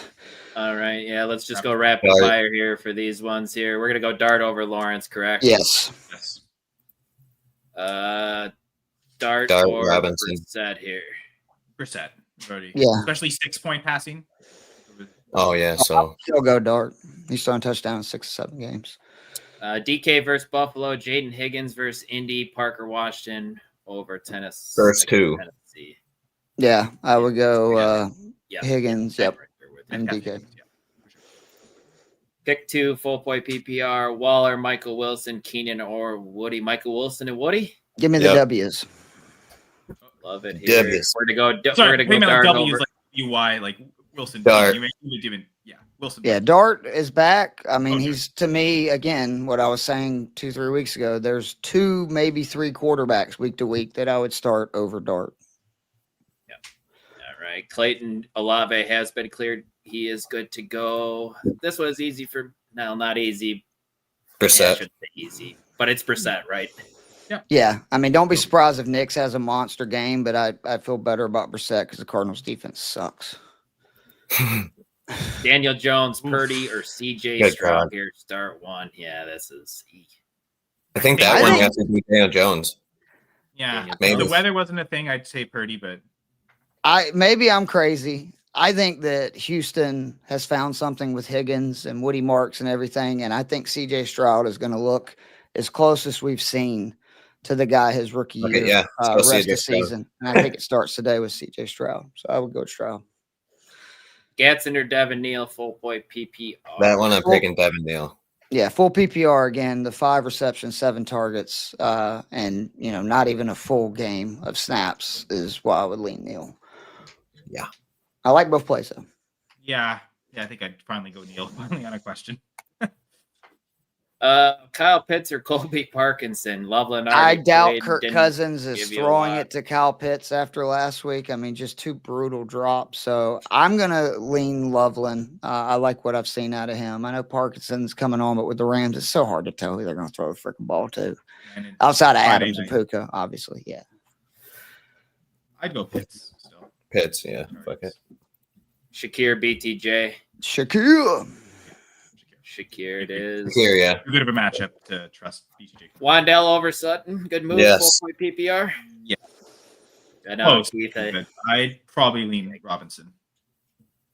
I mean, he's a safer play for sure. Just, again, be careful because Sutton versus Washington could be one of his monster games. Yeah, that's actually a great point. Do you need upside or do you need Sealy, right? If you need the safety, Robinson makes more sense. If you need the upside, though, Sutton probably does fit that more. All right. Looks like he needs 3 here. Sutton, Olave, Tet, Vidal, Keenan Allen.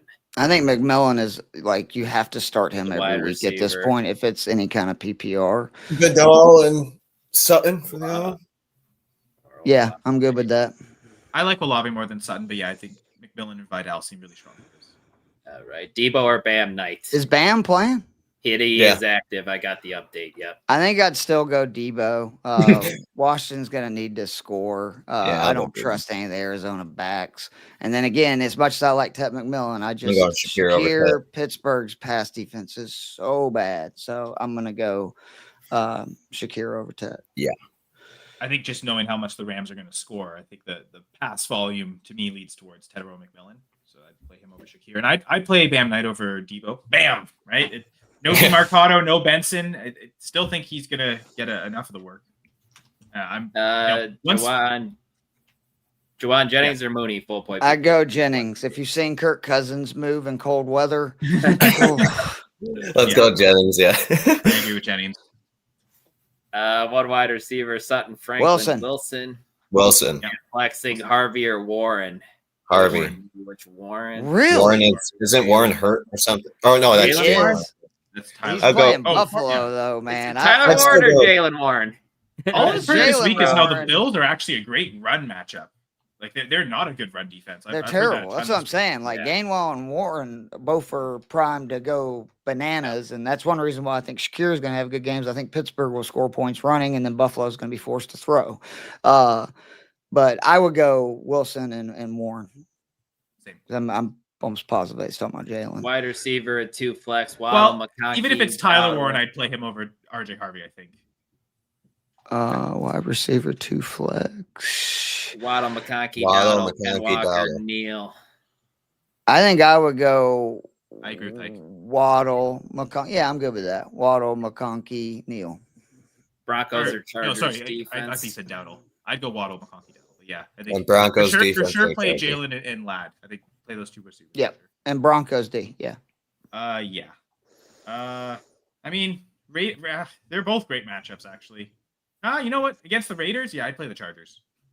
One wide receiver, one running back, one flex. Once again, not sure if it's Tyler Warren, Jalen Warren, guys. It's got to be Jalen because he's Yeah, said this is the right mix. I'm going Jalen Warren, Khalil Shakir.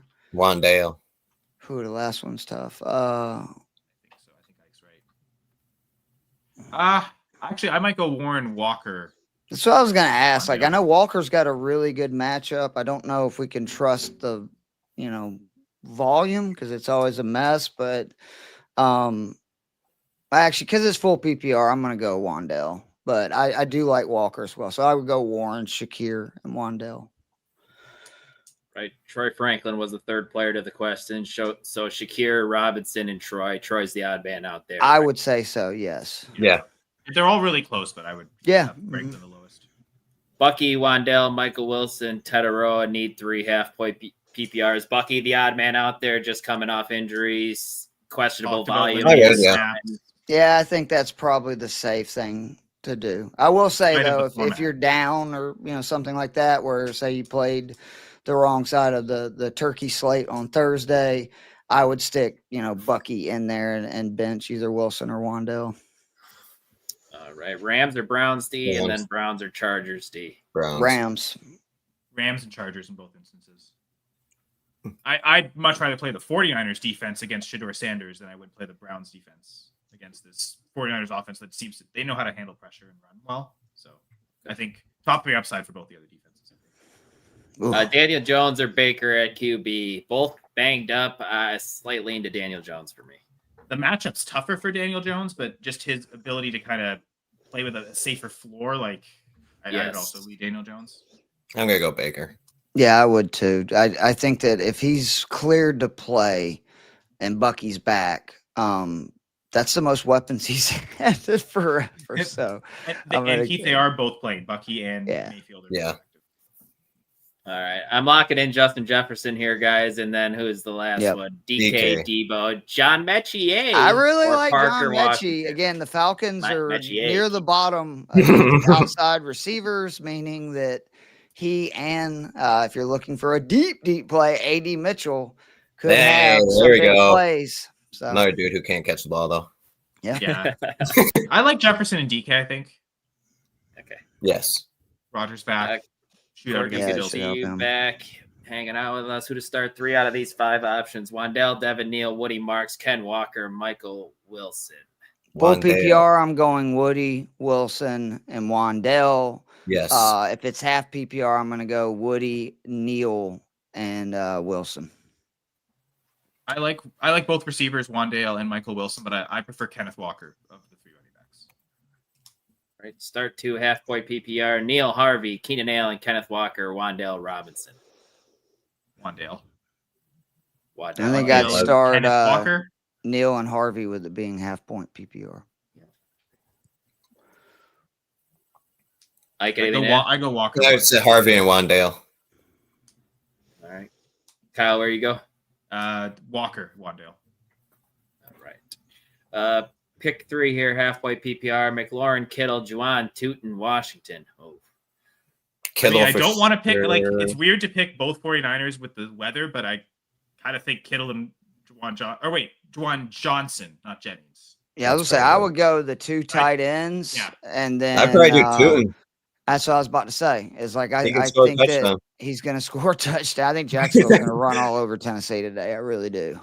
It's fair, but he's done so little. I don't know. I have a hard time putting start on Tootin. Tootin. He's done Must win.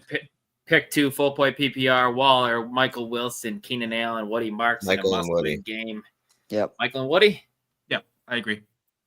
All right, start 2, half point PPR. Vidal, Neal, Michael Wilson. Vidal and Wilson. Well, yeah. I'm going to go Neil Wilson. Okay. We're Waddell consistent, or right? Marvin Waddell. Harrison Consistently picking against Neil Jr. Keith. Yep. 1 point PPR. Let's just go Wandale Robinson. Yep. Avoid the rustiness from Marv. All right, guys, this was a blast as always. Make sure to check out Ike's Injury Impact article. Comes out Mondays. Kyle's Goal Line article that comes out Thursdays. Both good stuff, important stuff there. Yeah, so I'll get these 2 out of here. Kyle, Ike, we appreciate you. And then we'll get Keith here talking DFS. See you, Kyle. Thanks for letting us take your time, Keith. All right, Keith. I'll just hang out, man, but I will. Let's do it this way. How many quarterbacks are you playing this week in cash? I just have Jacoby Brissett locked in, man. I but like that. I'll just let you talk and you help me fill out the rest of my lineup. All right, so the QB position, there's really only 2 guys that I think are worth playing.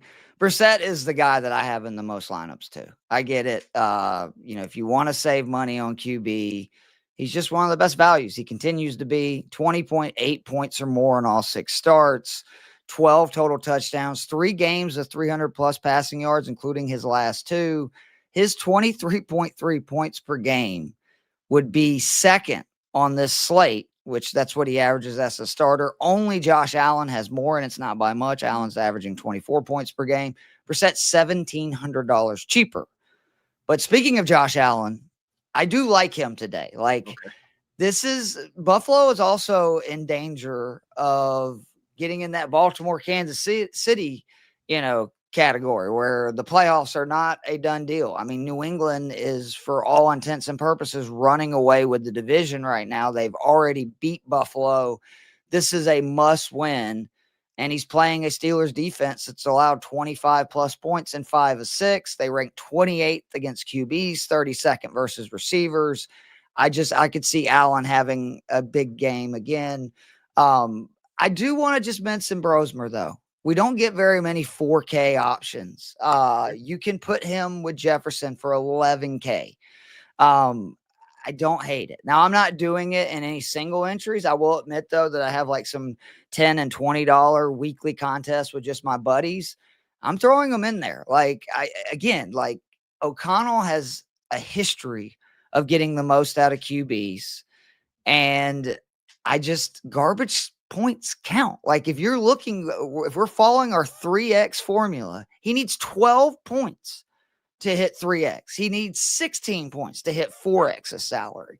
That's kind of the goal. So I'm just saying, don't be shocked if it happens. Running backs. How do you feel about Bijan? Because it's hard for me to separate being a fan from being, an analyst. He scored 26.2 points per game over his first 6 games. Since only 16.6 points, but he's getting plenty of opportunities. 18 carries per over his last 3. Still saw 9 targets, caught 8 passes in that span. We know Derrick Henry and Travion Henderson just routed this Jets defense since they traded. Do you feel confident in Bijan today, or are you worried with Kirk Cousins and everything? Because I ain't gonna lie, I'm a little worried. Yeah, the offense scares me a little bit too, Keith. Bijan has found his way into the end zone some this season, but the way they want to use Algier within the red zone, which makes sense. We've talked about it, but it hurts for us from a fantasy perspective. Yes, it does. If I'm paying around that price, I actually went Devon Achane here. over. That's why you're a smart man, Dylan, because that is my favorite play at running back this week. 20 plus in 4 of his last 5. He scored 30 plus in 2 of those games. Excuse me, actually, it's 4 of his last 6. The big thing for me is just like what you're talking about, the opportunities. He's all the way up to second in weighted opportunities. He's second among running backs and targets, third in expected fantasy points among running back, third in dominator rating. And then, like, how many guys can you say fourth in receiving and rushing yards among running backs? Like, I got to admit, I was wrong about HN. I thought he was going to be a flash in the pan. I didn't think he could handle a serious workload. He's proved me wrong on both. I actually think he is one of the more underrated players in the NFL right now. I feel very good about Travis Etienne. He's 6,500. He's quietly scored basically 16 points or more in 4 straight, averaging over 18 points per game in that span. He scored in each of the last 3. The Jags averaged the second most rush attempts per, nearly 30 attempts per game. That is why I kept going away from like BTJ and these start-sit questions. I just see Jacksonville running it a ton versus a bad Tennessee run defense, which, again, they allow 130 yards per game on the ground, and they've given up 16 rushing touchdowns. So that's not good. Jaylen Warren, decent play, but I think in cash, if you're going to play a Steelers running back, I prefer Kenneth Gainwell, 5,300. He is getting enough rush attempts that it can justify him because he actually is much better in the passing game than Jaylen Warren has been. And there is a very decent chance that Buffalo gets up and Pittsburgh gets in a heavy pass script. So I like that. And then again, this shouldn't surprise anybody that's listened to us for the last hour. I love Devin Neal today. I have no idea if he's any good. He may suck, but again, he's going to see significant volume against just one of the worst run defenses in NFL and in a long time. They're allowing 140 yards per game at over 5 yards per carry. And then again, he only played 52% of the snaps last week, saw 7 targets on just 36 routes, caught 5 passes. I just think that ups his floor. Don't be surprised, though, when he gets vultured by Taysom Hill for a touchdown. That's going to happen. That's okay. I do like Ladd. I think he's a value 6,300. The Raiders have allowed 64 receptions and 7 touchdowns to opposing wide receivers over their last 5. And Ladd has scored 20 plus points in each of his last 2 home games where he's playing today. I do have Michael Wilson here. Again, I just think that this week I feel pretty confident about him. Tampa Bay has been struggling versus the pass. And he's earned targets. His 33 targets, again, only Jamar Chase has had more over a 2-game sample. I mean, who would have thought those 2 names would be the names that we're doing that for? And then he's turned, again, 33 targets into 25 receptions for 300 yards. It's not like he's been, getting a lot of volume, not doing anything. He scored 60 points on DK the last 2 weeks. Khalil Shakir, 5,500. Yep. Every lineup. Every one of them. Steelers, again, allow over 10 targets per game and almost 90 yards receiving to opposing wide receiver ones. That is both dead last in the NFL. Shakir, 37 targets over his last 5 games. He's seen 7 plus in 4 of them. And then my other just smash play, because the receivers this week are for the most part going to be Wilson, Shakir, and Higgins. Higgins, 3,900, saves me a bunch of money, 7 plus targets, caught 4 plus passes, scored 9.5 points or more in 4 or 5. More importantly, scored in 3 of those games. And he's just, I heard Joe talking about before we came on, he separated himself from the other receivers in the Texans passing game, not named Nico Collins, obviously. Yep. And I think this game has a chance to be a sneaky shootout potentially. But either way, Houston has transformed itself into a pass-heavy offense, which is kind of crazy. Because remember last year, they would run it so much with Joe Mixon that it would, kind of drive us nuts if you were Stroud and Collins owners. Well, they're throwing it 38 times per game now. That is the 6th most in the NFL. I do want to just mention real quick for the running backs too. CMC and Taylor are both good plays. Like I said earlier, I think there's a chance that Jonathan Taylor, much like James Cook, is able to run on Houston, even though they've been an elite run defense. And then CMC, that bad weather game makes me just think, is he going to end up with like 35 touches, 10 receptions? So don't forget about them. And you can do that with the receivers and tight ends and stuff and defenses I'm suggesting. Tight ends, there's 3 guys. I love all 3 of them. Juwan Johnson's first one, 4,200. Takes a little bit of a hit with Olave playing. But either way, I mean, this guy scored 10.3 points or more in 5 straight. He scored 10 points or more in 8 of 11 games this season. Brenton Strange, 3,700 at Tennessee. One of my best plays last week. He scored 9.9 points or more in 4 or 5 full games, including, of course, the first game back last week from injury. Scored 14.3 points. He is by far the guy that Trevor Lawrence is most effective throwing the ball to. I don't think that's a question. And then Gunnar Helm is the tight end I'm actually using the most. He's 2,600 people. The first 9 games before Tennessee's bye, he saw all of 25 targets. He has seen 12 just in the 2 games since the bye. All There's right. reports coming out of Tennessee that he is quickly becoming Cam Ward's favorite target, which that's good. And don't forget, people, he is playing a Jacksonville defense that is so bad versus tight ends. I mean, it is insane. Remember Brock Bowers, that unbelievable game he had versus Jacksonville. Trey McBride, I believe, scored 30 points versus Jacksonville. Like the tight end position is where you can really eat them up. I expect Jacksonville to score. That's going to force Tennessee to throw. And I just think Gunnar Helm, 2,600. I mean, DK is a good play too, but Helm is so much cheaper, and he's seeing just as much, if not more volume since the bye than DK. Then the defenses, I like the Texans, 2,900. I think that I don't know why Houston continues to be under 3K when they're just like the top 10 defense across the board, right? Yeah. So you could potentially talk me into the Titans, 2,200. I don't hate that. You could talk me into the Raiders at 2,500. Again, I don't trust the Chargers right now. When you invest, I think they were both top 8 picks on Joe Alt and Ronnie Slater, and you lose them both in the same season.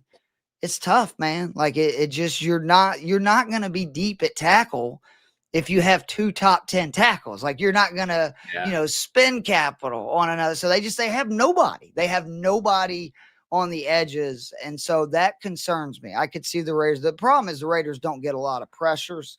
And so I don't know if that's going to make a difference. But is there any other defenses you like this week that I missed or that intrigue you that are cheap, or is it just the expensive ones?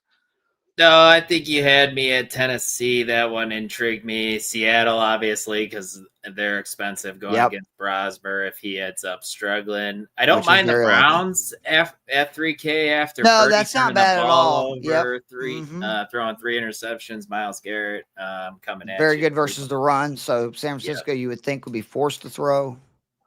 Yeah, but that's all I got, Keith. What's your favorite play this week on defense? Just in general for DFS. Achane. I think he smashes. That's me too. The receiver position's tough this week, man, because you look, all the top guys have either a tough matchup or in the Jefferson case, you got a rookie quarterback starting. I've overall kind of ignored that. Like I'm going with either JT, CMC, Achane, Bijan, 2 of those guys in almost every lineup, throwing in ETN in the flex when I can, if not Neal. But like those are basically I'm going 3 backs this week almost exclusively. As long as you play Helm, Texans, Higgins, it's very, very, very doable. Like I'm looking right now, I have a lineup of Brissett, Bijan, Achane, Michael Wilson, Shakir, Higgins, Helm, ETN Jr., Texans D. Like I like that team. And I mean, even here, like I have Allen, Bijan, Neal, Jefferson, Shakir, Quentin Johnston, Helm, Kyron Williams, Titans. That's a bigger contest I'm just kind of throwing darts at. And then even here, I have Brissett, McCaffrey, Gainwell, Jefferson, Waddle, Shakir, Helm, Dortch to pair with Brissett and the Texans. You can make it work with the cheap plays.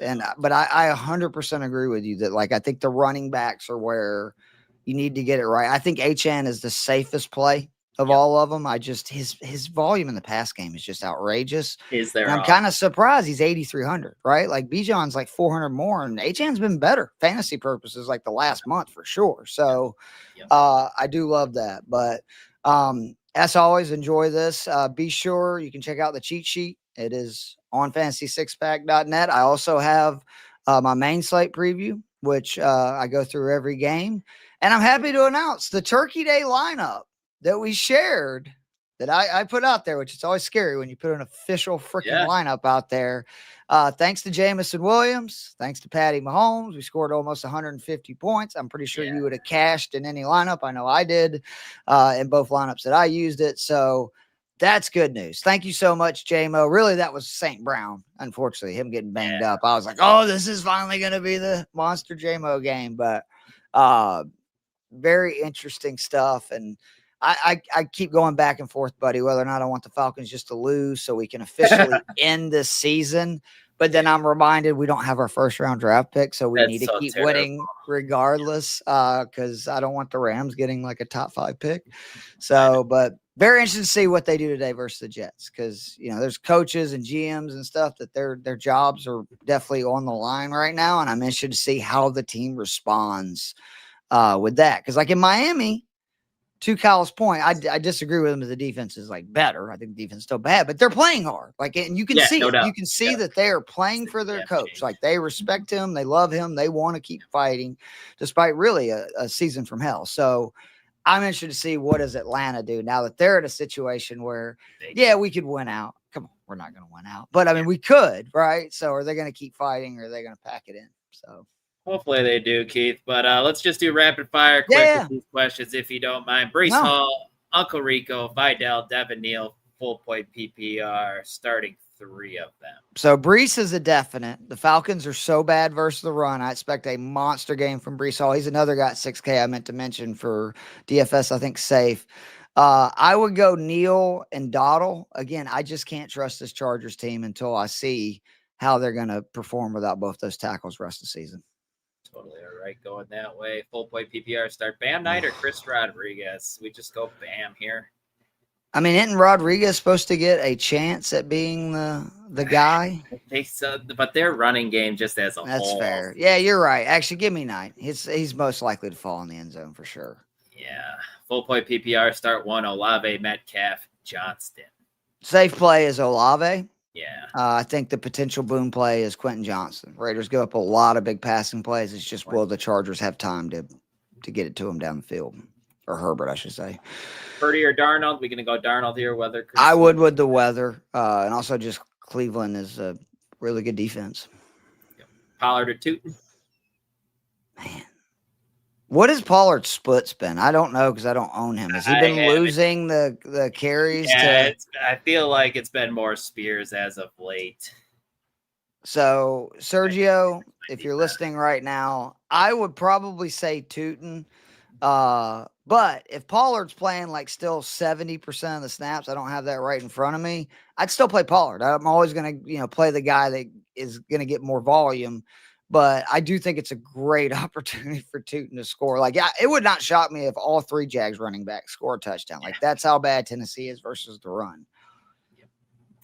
Right on there. Full point PPR need 2 wide receivers. Nico, Jefferson, Wandale, Sutton. What a weird world, man. I'm not getting cute. I'm just going to go Nico. No, I wouldn't either. It's just I totally understand why Joe is asking this. And it's like, that's where we're at in 2025 as we're seriously considering, and rightfully, Wandale Robinson and Cortland Sutton over Justin Jefferson and Nico Collins. But no, I would go with Nico and Jefferson. Sounds good. Full point PPR, Sutton or Metcalf? I'm going to go Sutton again. Washington's so bad versus the pass. Let's go Sutton there. And then last one, Bucky or Vidal? I think it's Vidal for me, man, because he even says it in his question. I think he'll be on a pitch count. They've kind of alluded to that already. So with O'Marion Hampton still on IR, give me Vidal this week. Yeah, I'll agree with you. Just, don't be too mad if Bucky goes bananas, because he is the kind of back that he doesn't need a ton of carries and he can do damage. So, but Vidal is going to get volume, and that's at the end of the day, that's what you want. Cody, appreciate you saying this. Thanks for everything, guys. Got a playoff Thank you, spot Cody. locked up in 5 out of the 8 leagues, still in the hunt. For Yeah, that's what Love I'm it, talking about. Congratulations. You need Hopefully to run out my and season-long make some teams money. next year, Cody. 'Cause that's not how my record's going. I've had a little bit of a down year myself as well in the redraft realm of things. But Keith, like always, man, this was a lot of fun. I know we got to go ahead, just some DFS lineups, play some last minute bets. But as always, If you see me hobbling down the street in Atlanta, just remember Mind your I slipped in the fucking shower. Okay, so it happens, man. getting old sucks. It happens. Jefferson or Marvin, the flex. We're going Jefferson. I can't. Yeah, again, I think Jefferson's gonna be Jones, fine. Keith. Who's Minnesota playing? Minnesota, Seattle, right? Yes. Yep. Sam Darnold revenge. I'm gonna go Aaron Jones there because I just think that they're gonna lean on him with the first time starter. He catches passes, so Sutton's a boom play potentially, but also I think pretty risky with the way that Denver's will shell it out to the receivers. Doesn't really make a lot of reason sometimes. All right, Keith. Let's get out of here, man. Hey, buddy. Keith, for Kyle, for Ike, for Joe, for Matt. I think I hit everybody. I'm Dylan, and we'll see you guys next week. Appreciate it.